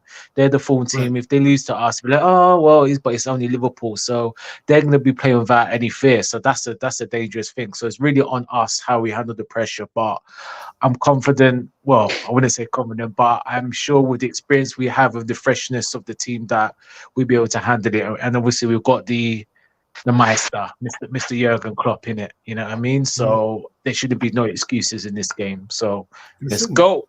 Come on. Let's go. Lloyd, are you feeling the confidence of Milante as well, and thinking that we're the ones that have all the pressure is basically on us, and that but we still should be able to overcome the pressure? Or do you think that the pressure's on Spurs really, even despite being at home? Yeah, firstly, I love Nalante's energy. I love it, bro. I love it. Yeah, I think that the pressure's definitely on us. And, when you think about the fact that at the beginning of the season, Postecoglou's coming to Spurs, everybody's probably looking at them thinking, they're in a transitional period, blah, blah, blah, this and the other. And other people, when you look at other fan bases across the league, if you ask them who they wanted to win tomorrow, they'll say Spurs. So the pressure is on us. People are looking at Klopp and saying, look, you guys really dropped the bomb last season. Now you've got a new midfield. You're looking good. Right. Do you feel that you are going to be toe-to-toe with Man City again this season? You've got Arsenal that obviously ran them close last season. So, we are, like Nalante said, we are Liverpool. So we are now where we're supposed to be, challenging for titles. And the pressure is definitely on us. People are going to be watching that game tomorrow, saying to themselves, are Liverpool the real deal this year? Are they the real deal this year? So for me, the pressure's on us. Can we handle the pressure? 100% yes. Yeah. I have no doubt in my mind tomorrow that, I spoke at the beginning of the show, 12th man, didn't I, around the fact that my concern was how slowly Liverpool have started. And if they come up against a side who is clinical in front of goal, it will be a challenge for us to see whether we can actually claw things back. Now, for me, like I've said, if we can try and sort of nullify them for the first 20, 30 minutes, very similar to what Brian was saying, I think it's going to be a bit of a chess game, but we can definitely handle the pressure. When I sort of see how some of those players have actually been able to take the time on the ball, even when they're actually losing like 1-0 down or whatever, and they're trying to sort of build back up that deficit. The way they've played, they haven't panicked. They've just been cool, calm, and collected in their approach play. We can handle that, no problem at all. How about you? How about you, Chris? What do you think? Do you think we have to? Do you agree with Lloyd and Nalante that all the pressure's on us basically, and Spurs, and for I guess a euphemism that we use here in America, they're playing with house money in essence. That if they win, it's a bonus. It's whatever. But okay. Yeah, like how you see it, Phil? like you said, like it's house money for Spurs and stuff. And then really think about it, right? Like, look at the bookies' odds. They expect us to win. So if the bookies think we're going to win, then we should be winning, right? Like, we talk about like analytics, right? These bookies, they're analytical, man. They're top of the line and stuff. So, yeah, like we should be winning. Like, and to me, there's no excuse. Like, It really isn't. Like, if we want to achieve what we want to achieve this season, like certain people on here, shameless, talking about quads and stuff. Um, Or triceps. Shots fired. I ain't talking. Chris, I want all the belts. I want all the belts. Exactly. and that's okay. And that's okay. Like, that's okay. But this is our challenge this season is Man City, right? We can all agree, right? They are the standard, right? Yeah. All of it. We cannot drop points. It's too early. We cannot. Yeah. We Yeah. cannot. We have to stay as close as possible. You know what I mean? Yeah. Arsenal, yeah, they're doing well as well, but they have, like, from what I've noticed too, they get a lot of injuries coming up on them. Like, and unfortunately, but that's the thing too. If they weather out the storm as well with the injuries, then they're challengers as well. But right now, there's no reason for us to lose. There really isn't. We don't have no injury. We have no injuries, other than what Thiago, which I don't. Yeah. I don't want to talk about that. Yeah, let's not. Let's not go on that rabbit hole. Yeah, let's not go on that rabbit hole. But our players are back, and we had enough time to rest certain players, to prep. Fully rested Salah. Yeah, and we prep the game. We have time to prep the game, so there really is no excuses. So the pressure is on us. And for Tottenham, they have a new manager, so they have time to lose games and to learn what they're, because right now they're just planning for the future currently, right? That's a new manager in, what is it, like 8 games in now? So they're going to stumble. Yeah. It's okay for them to stumble. Right now, we don't have. Klopp has been a manager for how long? 8 years, 9 years. Yeah. No, I get that. Excuse. Yeah. There's no excuses anymore. Like, you got to go. You got to win the game. That's that. So I think they kind of had their stumble though already. I think they've had their stumble again in the League Cup, where, I mean, like, let's be honest. Look, I've heard Spurs, and I'm giving you a chance to answer this same question, Brian. But I've heard Spurs. Basically, a lot of content creators be asked this question. They were asked, "What's more important to you, making top 4 or winning a trophy?" And to the majority of Spurs fans, I heard them say, "Winning a trophy." So, and I think the one unique thing about this year for Spurs is that, yes, you're in the running. I don't necessarily think any Spurs fan would honestly think that they're a title shot contender, but I would say that at the same time, the League Cup and the FA Cup are honestly the two competitions that they would have focused on in the very beginning of the year if there's an opportunity for them to win a cup or win something. That's it. And then by going out so early in the League Cup, that was a real shot in the gut, I think, a little bit. But I merit your points as well. Brian, Internet Genius, please tell us, what are your ideas on who has the most pressure on them, Liverpool or Tottenham? It's obviously Liverpool. Tottenham never have any pressure on them for anything. Nobody expects Tottenham to do anything, ever. It's the only time Tottenham ever have pressure on them is if they're playing Colchester United at home in the FA Cup. And nobody ever, there's no pressure on Tottenham, ever. Only from their own fans. There's, everybody expects Liverpool all the time from minute 1 to be doing stuff. And as soon as we're not, that's the pressure is on us. Like, you call it playing with house money, we call it a free hit. This is a free hit for Tottenham. If they beat Liverpool, great, they beat Liverpool. But the story of that game is Liverpool losing, not Tottenham winning. Yeah. They have a new manager. They have Harry Kane gone. Mm-hmm. This whole season is a free hit for them. Going out of the Carling Cup, the League Cup, whatever they call it, best thing that could have happened to them. They've no European football. They've no European football. They've no cup football. I understand that. Right. Yeah, so now they have a week. Every week with this new manager, new players coming in, training him, doing what he wants to do. Nobody gives, I guarantee you, right? all Spurs fans care after going back to Nuno Espirito Santo, to Jose Mourinho, to Antonio Conte, to have some of the worst football ever played in the Premier League by some of the highest paid managers ever in the Premier League. Spurs fans, all they care about is playing good attacking football, and the rest can come. That's all they give a damn about, because nobody expects them to win anything. Nobody cares if they win anything, apart from Spurs fans. It's just good attacking football, and that's what he's going to give them, and that'll get them all back on side. So that's the pressure. That question, I hate questions like that. It's such a trap. Not the one you asked. Those what's more important, winning a trophy or finishing top four? Was that the question that they asked the Spurs fans? That was a question I saw on Neither. Forget that.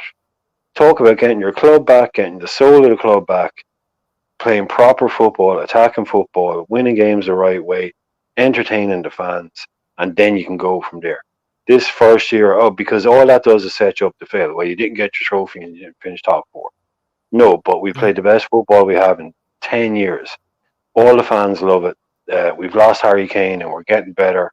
I mean, I have no special love for Tottenham, but just give him that and let him breathe for 2 or 3 seasons. Let Ange do his thing for 2 or 3 seasons. In 6 months, they might be in the mud in February and not doing so well. But this is all they want. They're going to come out and play football. The pressure is always on Liverpool. Always. No matter where we go, who we're playing, the pressure is on us, as far as I'm concerned. Most media, unless it's Man United at home, Man City at home, Liverpool should be winning this, unless it's these huge games. And even when we don't, so this is our season. And like Chris said, City are playing Wolves tomorrow. City are going to beat Wolves 4-0. So you drop 3 points tomorrow. Oh, it's just Spurs away. But watch these guys. They're creeping. We've had an unbelievable season, but we're behind. Guess why? Because we had the temerity to draw a game away at Chelsea. So we're behind City. This is the pace, guys. This is how it starts, and this is how it goes on. So the pressure is on Liverpool. It's on Jurgen Klopp. And that's just the nature of the beast. That's who we are. The pressure's on Spurs when they're maybe in the final. And you don't think that possible. And just a quick answer too. You don't think that the fact that the pressure's on us and everything else, and yada yada. Do you think that maybe that Spurs might have I don't know, they might be feeling themselves in a sense, like they might come in with like a resounding amount of confidence that isn't necessarily the confidence that they should have, possibly, as they should have a more measured confidence. Well, I can't speak to that, but they will, and we should just be able to look. It's just a bigger version of Leicester. Leicester fans have been sambaing around the Champions League or the Championship for the last few weeks because they're winning games and playing well. They think they're the reincarnation of Brazil in 1982 or 78 or whatever it was. I mean, come on. By the way, that goal that they scored was that goal should never counted. By the way, that they scored. Well, look, we deal with these issues as they come up. The Tottenham now is another one. So yeah, they will come into this expecting to be able to give us games. So shameless talk, man. So shameless. So shameless. Well, go ahead, Brian. It should. No, I'm done. They can do it. They can come with all that. He got fouled. They can come with all of that, and we'll deal with it. We'll deal with it. We will deal with it. They just wasn't in use. That's the only advantage they got, was that VAR wasn't being used. That's the only thing. But I digress. I have a really interesting question, and this is like it's a pretty short answer. I'll leave Benjamin Angel, since he's the medical guy, for the last point on this. But I'm going to ask Nolante first. Do you think that we possibly are? We all love Dom, but do you think that we're possibly using him too much? Do you think that we need to possibly how can I put it? As in somewhat what's the word I'm looking for? Not maximize, but like manage his minutes a little bit more. So I know that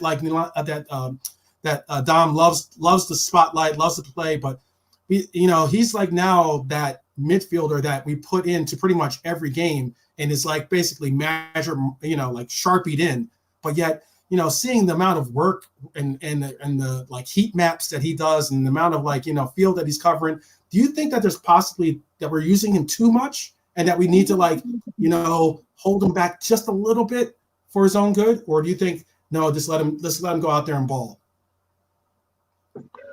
To be honest, Torfan, I just think it's a case of man, we just need to hold him back, because at the end of the day, it's a squad game. It's a deep squad game. We've got to have 45, 50 plus games potentially this season, and Klopp needs to learn these lessons from previous experiences. The Oxys, the Nabis, Hendos, Fabs, burnt out, and even Salah. It's like, remember before, I reiterate, the first game of the season, Chelsea, Liverpool, Salah came off, I think, 14, 15 minutes time, and he done his little strop. I was happy with that. I was like, finally, because like Klopp, you need some balls, innit? Sometimes if he ain't playing well, just rest him, take him off, man. Let him have his strop, man, because he's bigger than that. And we know Salah's fitness is good, but these players need rest. I mean, remember when we were going for the quadruple, we came back from the African nations and unfortunately lost them penalties in the final, and we just straight away playing him, and he was too much. He was too much at the end. Right. So with Dominic, with Sobo, and especially in the midfield, is a key call, because that's more of an up and down thing. You know what I mean? You're running, you're up and down. He's a box to box player. So, I mean, all of us can agree here. We've got the midfielders now. So there's no excuses to rest him. Yeah, certain games. I mean, Leicester, I didn't think he needed to come on, but who am I complaining? Scored a 25-yard bolt. But another game. That is epic. Epic goal. Exactly, man. So, but I just think we got rest him. Look, we've got Thiago coming back. There's Barisic. We've got Gravenberch, and the midfield's good. So we just need to rest him, because if anything, if we're gonna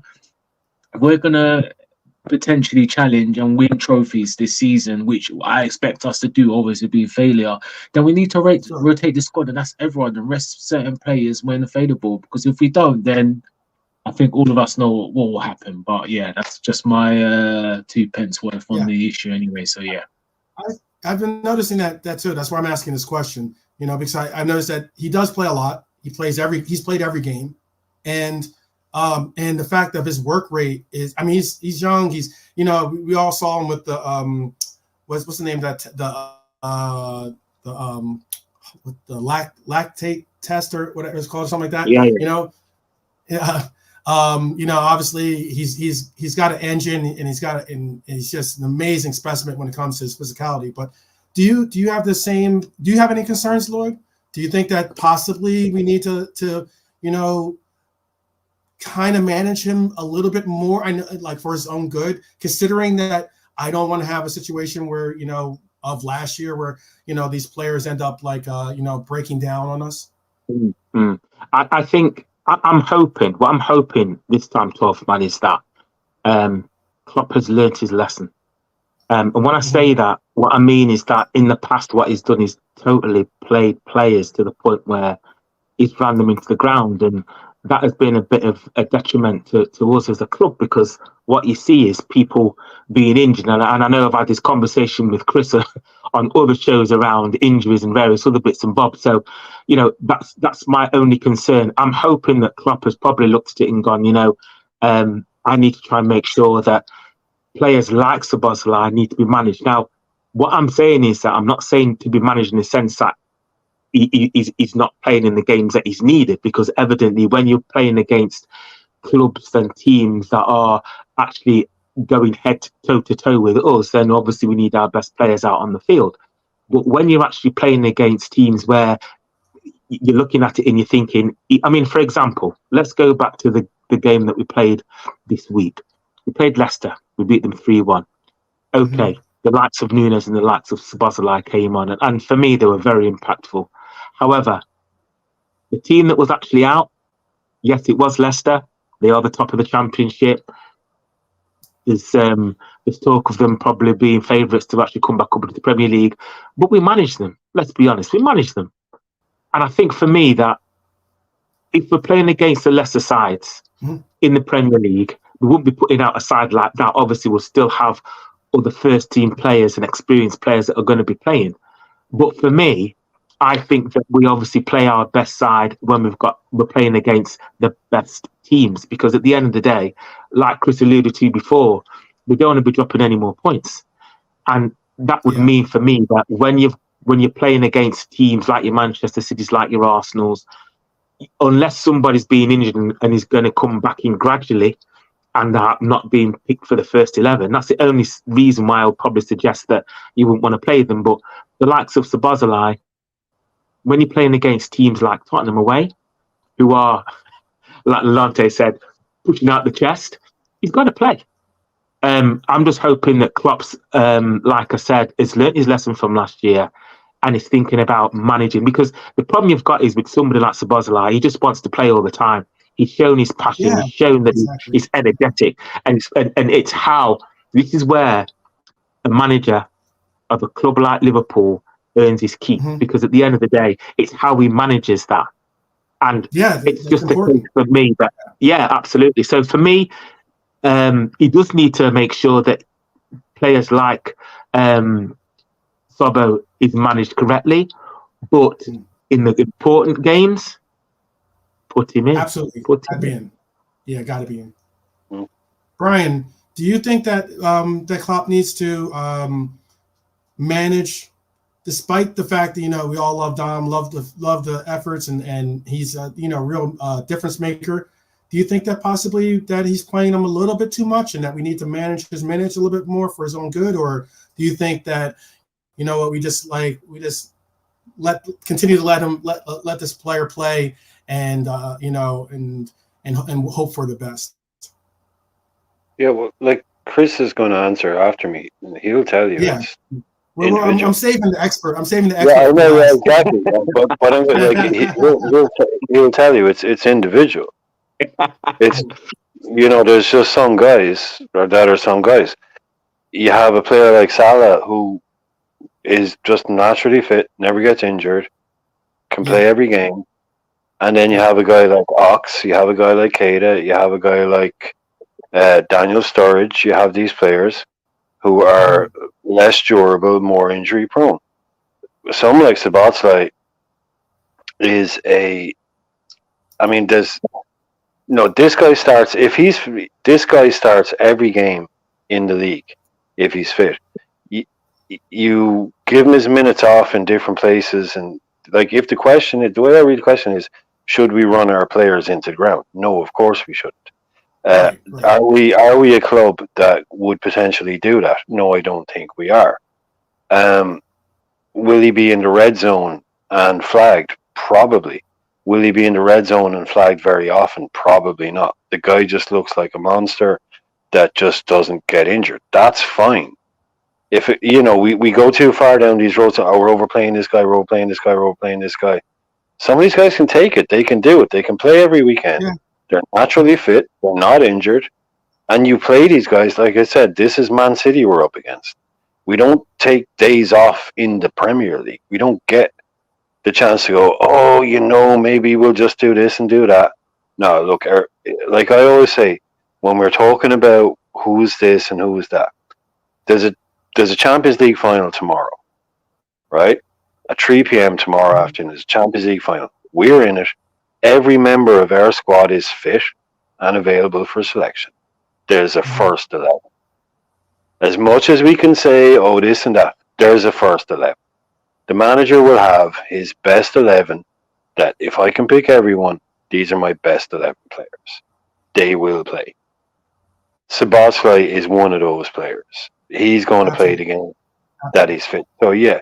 Do we play him here, there, and everywhere? No, but I wouldn't be worried at all about the fact that this guy is a 90-minute player in the league. There are dozens of 90-minute players across Premier League teams that play 36, 37 games a season. And they're not famous and no one knows about them, but they're fit and they play those games and they can do it.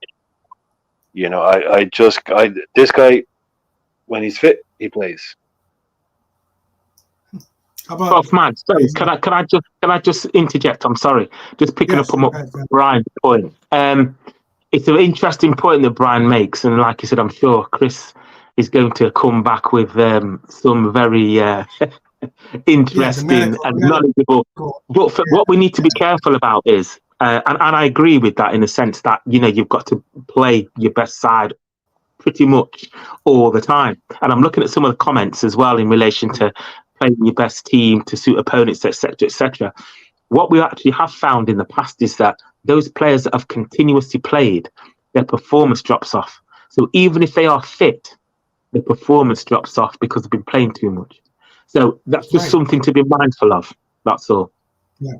Yeah, and the reason why I'm asking this, and I'm going to bring Angel in for this one, is that the reason why I'm asking is because I know people had such concerns, possibly the participant that's going to be answering this question next, about how for instance, Fabinho just suddenly just fell off a cliff, how there's so many miles on his legs, and how all these different concerns that you might bring, as in I know that it's like Dom is like the new car, the new Porsche sitting in the garage, but you don't want to drive it around everywhere and anywhere to work, to the mall, to wherever you're going, on the family trips and everything else, and then expect to have a Porsche later on in the career.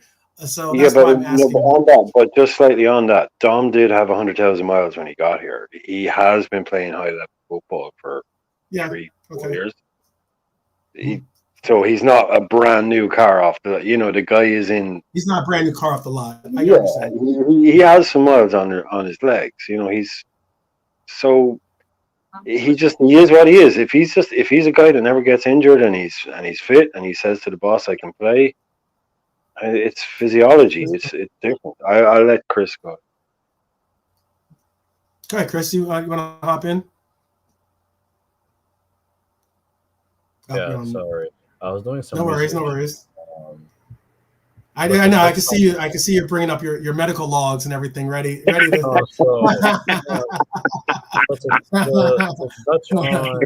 To touch on what Lloyd said real quick before we get into Sabazalai, which people don't really talk about, is we're so focused on the physical side of the game that we ignore mental fatigue, and I think that was Lloyd was alluding to, right? You can be a workhorse and play every day, but the mind needs rest, and sometimes the mind and that's where the mind affects the body. And let's say, for example, you brought up Fabinho for a second, right? Fabinho's mind is telling him he can get there. But his body's like, I can't get there. Yellow card happens. You know what I mean? So we have to be very sensitive when it comes to beating down a player. I say that because I say that thanks to 12th Man, I've learned to be a little bit more positive in life. But it's very hard. But we do have to understand that we can't ignore the mental side of the game, right? Now, to touch on Sabazalai,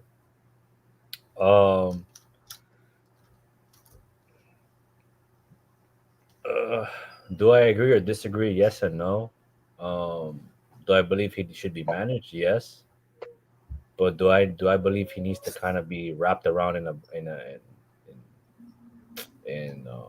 what's that called? You know that thing that wool. Yeah, there you go. We don't have to wrap him up. And also, when you look apparently, at Jean Grey said that he should have been wrapping up. By the way. Yeah, but when you look at it, when it comes to sports, so love that. Yeah, between the age of 16 to 19, 16 to 19, most common injuries at that age is growth injuries, right? Your body's growing and your body's not used to the length you are or your body mass, and your body will get niggles, right? Now you look at, for example, Calvin Ramsey, for example, that he's experiencing growth issues. But that's just part of sports, right? From the age of 19 to 24, technically speaking, would be your peak physical in sports, right?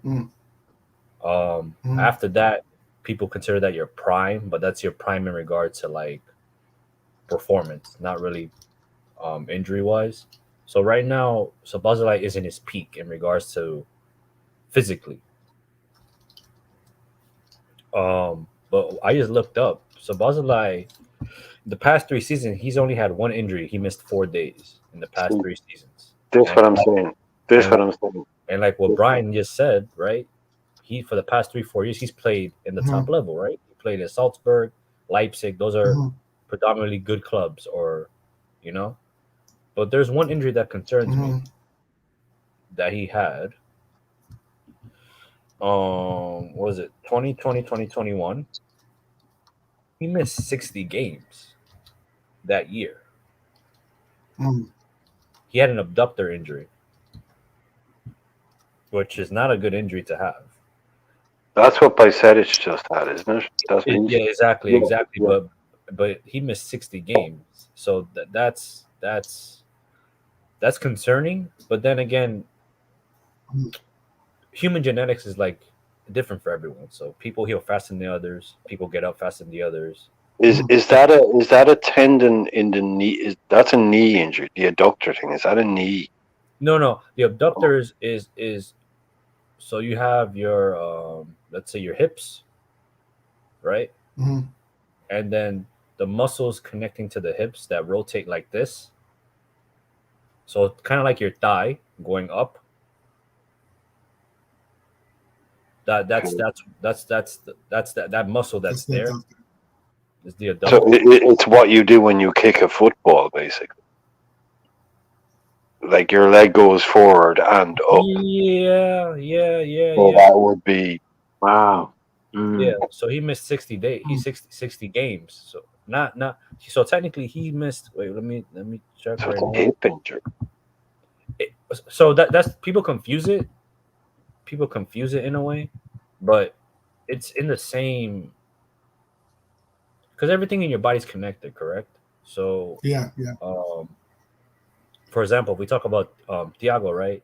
He had a hip flexor injury. Hip flexor. Now he's hip flexor. Yeah, that A lot of he's minutes. missing. He's going on to 9 months now being missed with that, which is crazy to me. But whatever. Well, he's been playing with that too a lot. Long. He's been playing through that injury for because he came for back some years. If I remember correctly, he came back in February with the hip problem, re-injured it, and then got surgery. Right. So that's right. I think he just said, "Let's just get this thing over with." Yeah, exactly. Yeah, Thiago's latest surgery was apparently the surgery to fix all the issues that come from the thing, but I mean, he's 32, so so the amount of days that Sabazalai missed in 2020 was 191 days. So a total of 60 games he missed for RB Leipzig and Salzburg that year. So that's a lot of games. But then again, like there's people that heal faster than the others. Like I know people. I have someone right now at work that had an ACL injury. We have him now 3 months. He's already back up and running track right now, and that's an injury that typically takes 7 to 8 months. So it's all about genetics. Oh yeah, You see people just nutrition and but should we reserve minutes for him? Yeah, of course. Should we help prolong his career? Of course we should. Should he not play in the League Cup games? He shouldn't. Should he not play in the Europa League games? Not until the later rounds. Yeah, we've got to protect him, right? But then again, he can walk the train now and get re-injured. That's just life, you know what I mean? Yeah. You can wake up, get out of bed, and get injured. Yeah. Yeah, exactly. Trust me, I know that. Yeah, so that's life. But I'm just lucky we have him. I'm lucky that I'm lucky that we have him, and we're lucky that he seems to be the most physically fit person we have currently at the club. Obviously, most of us up there as well. I'm knocking on wood for all of us in that comment. Yeah, of course. But Chris, just to confirm, so since that big chunk it's only been the 4 games. No, So- so since then, right? So the big major injury happened in 2020-21 season, 60 Okay. games. His Yeah. next injury was 2021-2022. He missed 4 days, one game he missed, and it was an ankle problem. And since then, no injuries. that says that So it's maybe it's probably rearview mirror. called surgery. Mhm. Yeah. No, it sounds like it's in this rearview mirror. Let's just hope it is. But how about this? Let's get on a before we end this stream here because we're already in extra time. Let me ask a good question for the chat. Positive question that should bring some smiles, and I'm hopefully going to see what you guys think. Whose goal was better? Who had the goal against Leicester? Whose goal was better, Dom's or Hatta? Hatta's had sauce. Dom's had power. Whose goal made you say, "Wow, that's my goal of the match"? Nolante, please tell us. We're gonna go around clockwise. We'll go Nolante, Lloyd, Bayesian Angel, and then Brian. Nolante, I'll give you the honor of answering first. Whose goal do you think was your goal of the match? Was it Hatta? And all due respect to Hackbo. Hackbo, thank you for the equalizer. Great goal, but Shameless. Dom, is either Dom or Hatta's goal. I got mad love for Hackbo, so don't even go there. Don't even go there. But I want to make sure, just in case they tune in and see me talking, I don't want them to think that I'm giving them any shade. All right. But who do you think who was your goal of the game? Was it Dom's or was it Hatta? The Shata. Well, tough man. Thanks a lot. I'm getting a special treatment out here because I'm Coppish man. They leave me last. They leave me dry. Like it's just like a girl hanging around in the club trying to get in the club. But anyway, always. But anyway, you know what? I love Dom's goal, but Jota for me, the sauce on that cheese. I mean, the movement and Kwanzaa with the overlapping run, the little pass, and Jota just done it effortlessly. Like he does it in his sleep. So for me, Jota, I'm done.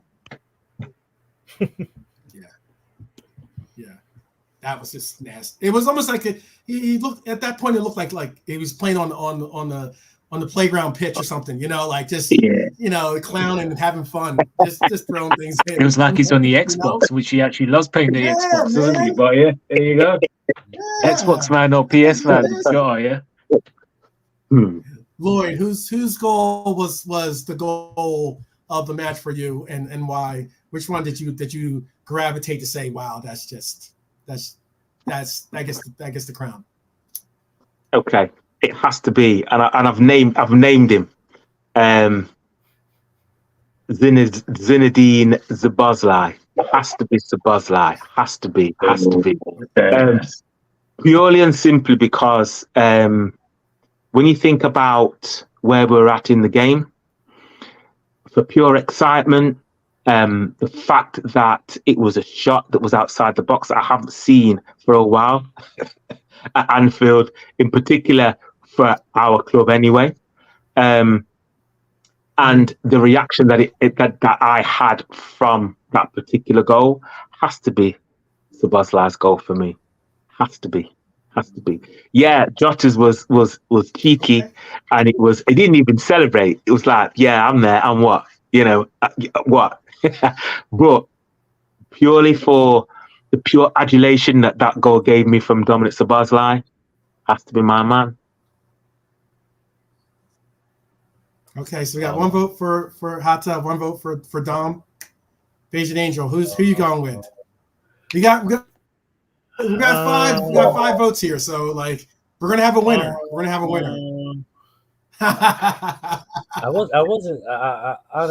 wasn't that impressed with the Szoboszlai goal.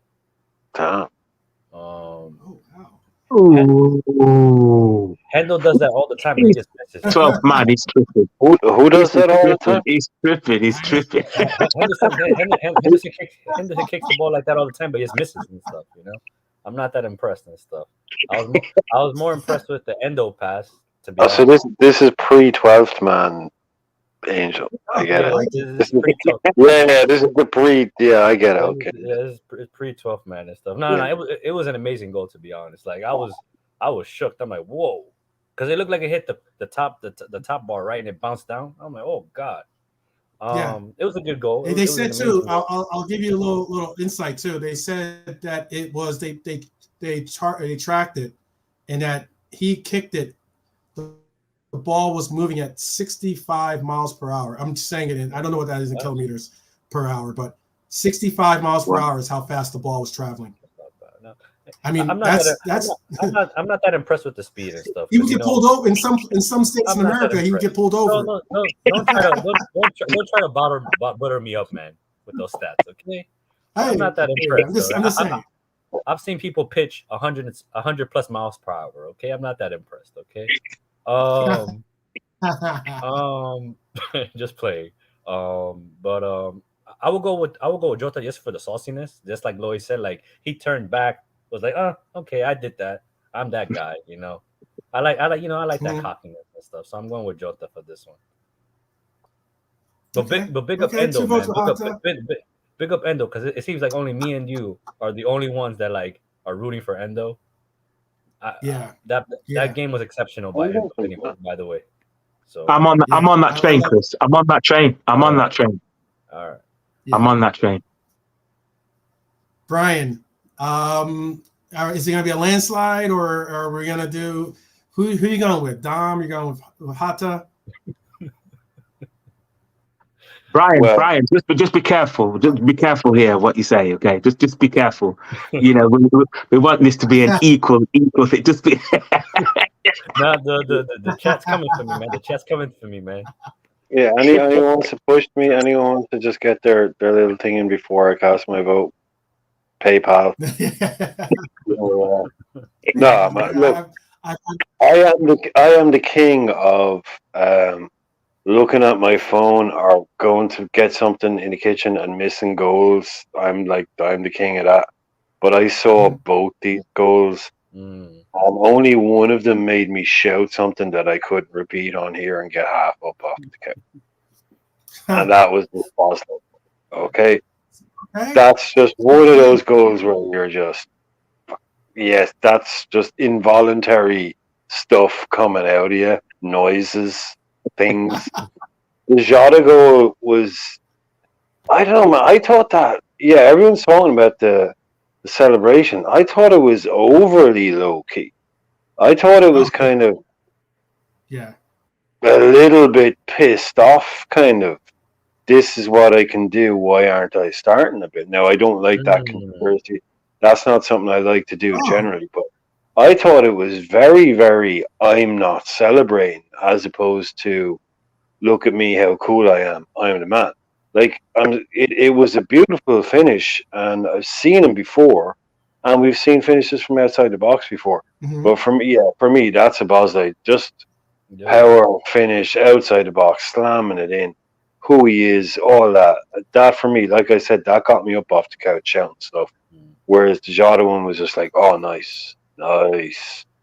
So yeah, if you want me to pick them apart, the emotion of it, the way that, like, that's a Liverpool goal. Bang him. I said about the Gerrard comparisons, and we're not going to do that, but a goal from outside the box, you're about to do hit with power like that. No, we all love them, but no, we love them. That's like to Liverpool fans. It's reminiscent of certain things. That's a fabulous goal. That's absolutely fabulous. And if you're asking me again, I'll finish this quick. You can only watch one more. You can only watch one of those goals again once more. Which one do you want to watch again? I'll watch Sabazlets. There you go. Wow. So you guys are on. So you're gonna make. I asked the chat. Chat, please get your votes. I know it's on me, man.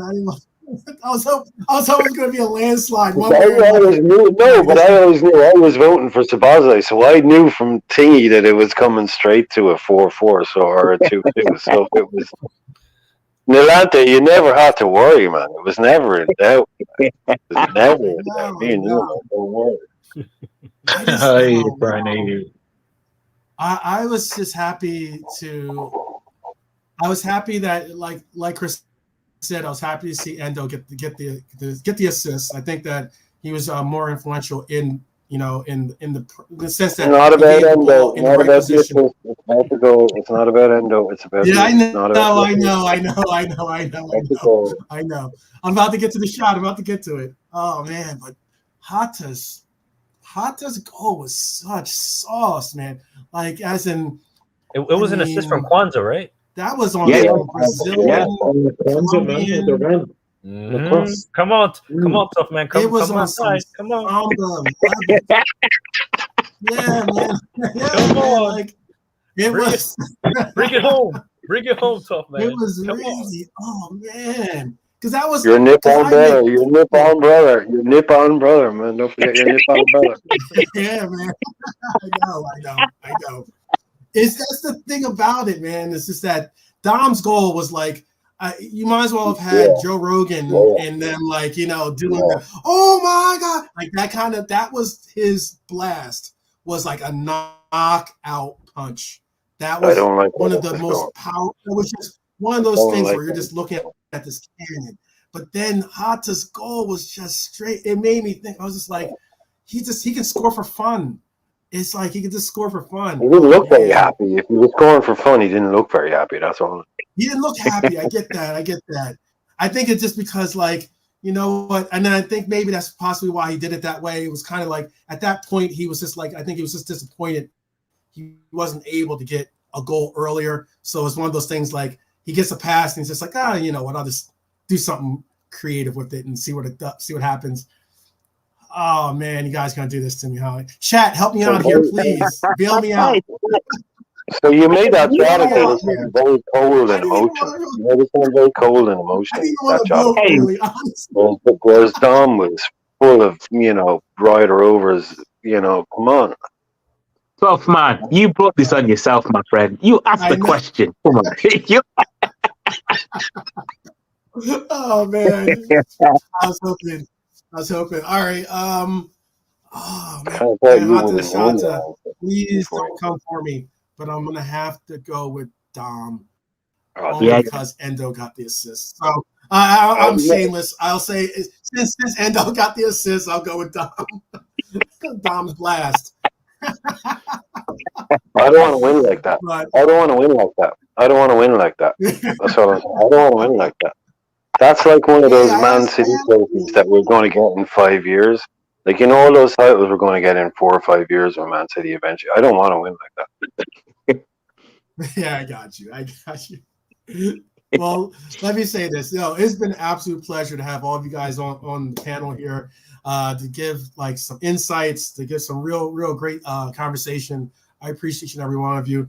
Lloyd, Nalante, Brian, Beijing Angel, thank you so much. Do you guys have anything coming up or anything that you guys want to give a shout out? I actually wanted to anything? We can go. Lloyd, do you have anything that you want to just give a shout out about or anything? No, I actually wanted to say, I don't know if you guys heard, but I hope this player gets the help he needs. You heard about the Nice player that tried to commit suicide?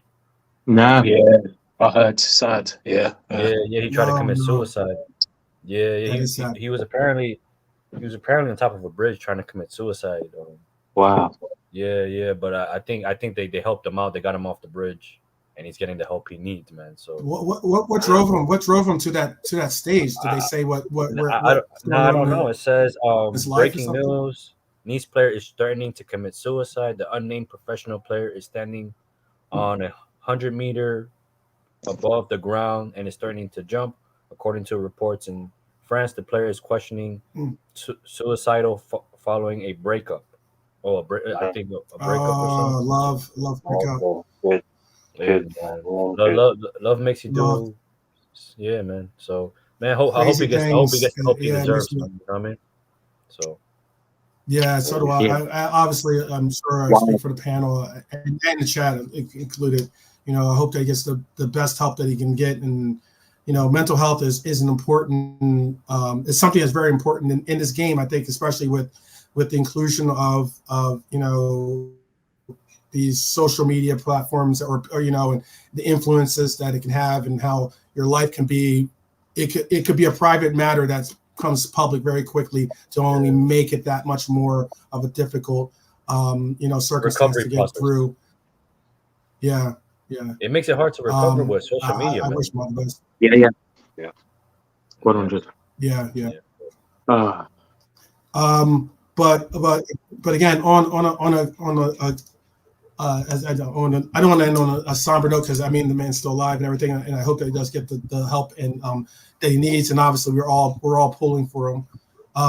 I just wanted to say, if you guys have anything coming up or anything, or do you have anything that you're gonna be showing up on? I know later we're gonna do the preview show for in Beijing's Reds TV. Yeah. So I'll be on there later. Yeah. All right. So I'll be sure to tune in. Yeah. Okay. Lloyd, do you have anything going on? No, all I wanted to say was thank you very much, my friend, for giving me the opportunity to be on your show tonight. I've thoroughly enjoyed it. Nice to be on with yourself, Brian, Nalante, and of course, it's nice to see my man, Mr. Angel, in the building. Holla, nice to see you, my man. Long time.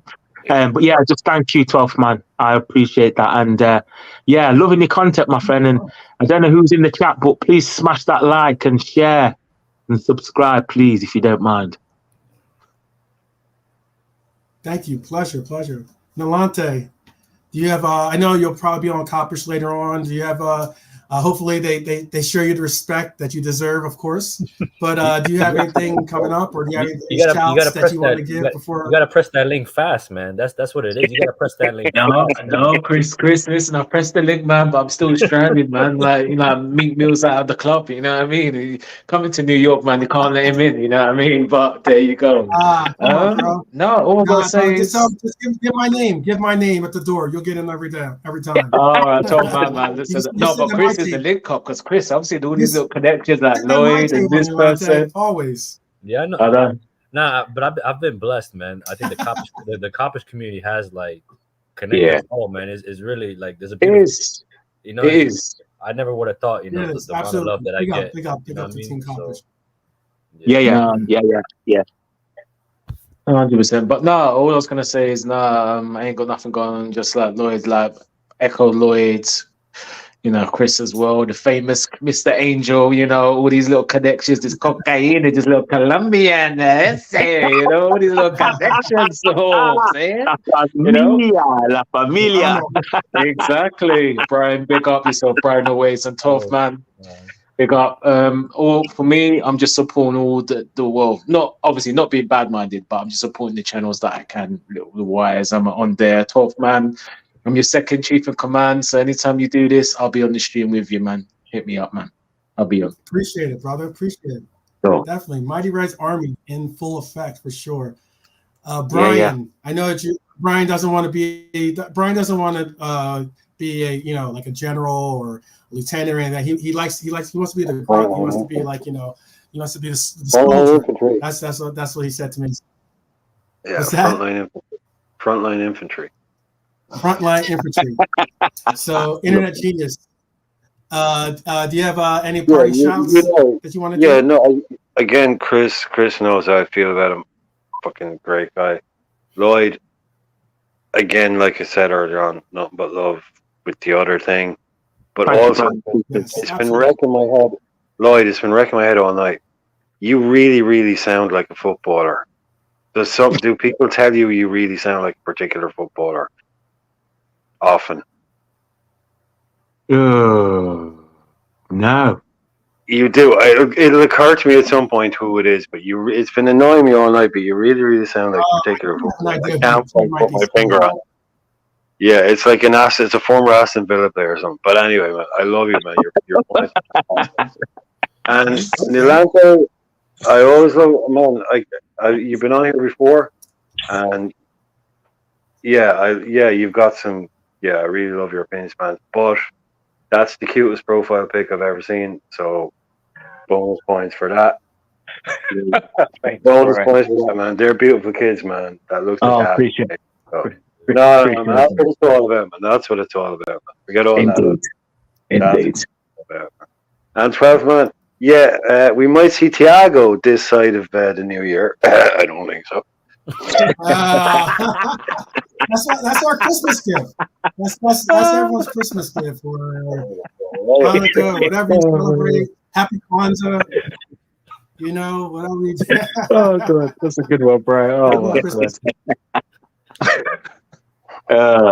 Hasn't yet. But all right. Thank you to the panel once again. Thank you for everyone in the chat showing up and showing love, engaging, making it a fun time. I was only going to do 60 minutes a day, going way over that, but it was way worth it for sure. Again, you know, you never walk alone. It's not merely an anthem. It's not a statement. It's an intention. And obviously what we've seen here is exactly that. And I really do appreciate each and every one of you. So let's hope for a big time win this weekend. And I guess, you know, we'll probably all be sure to tune into Beige and Reds TV and check Beige and Angel and see who they got putting in and give Bejan Barnes a little jab here or there. I know Brian is not a big hot you know, isn't really as big on the hot bandwagon as others, but I'm not on the Tony thing. That's a Tony thing is different now. He's saying swapped out for Tony. Yeah, exactly. I'm not on that thing. Yeah, that's a very don't come at me. Don't come at me. Don't come. No, it's a Barnes thing. It's a Barnes thing, but that's a very specific thing. Yeah. He specifically said Tony over Hatta. Yeah, but Chris, you more than anyone else could be aware of the concept of collateral damage. So you were in the building. Hey, it's all good. It's all love. But again, thank you, everyone. I guess we'll see you this weekend for sure, and possibly even see you later on with Beige and Reds TV. Even maybe, hopefully, we'll see Nalante first in the queue for Kopish. And as always, you know, as always, much love. Walk on, always together. Yes, big up the Reds, and thank you very much. And we're out. Cheers, guys.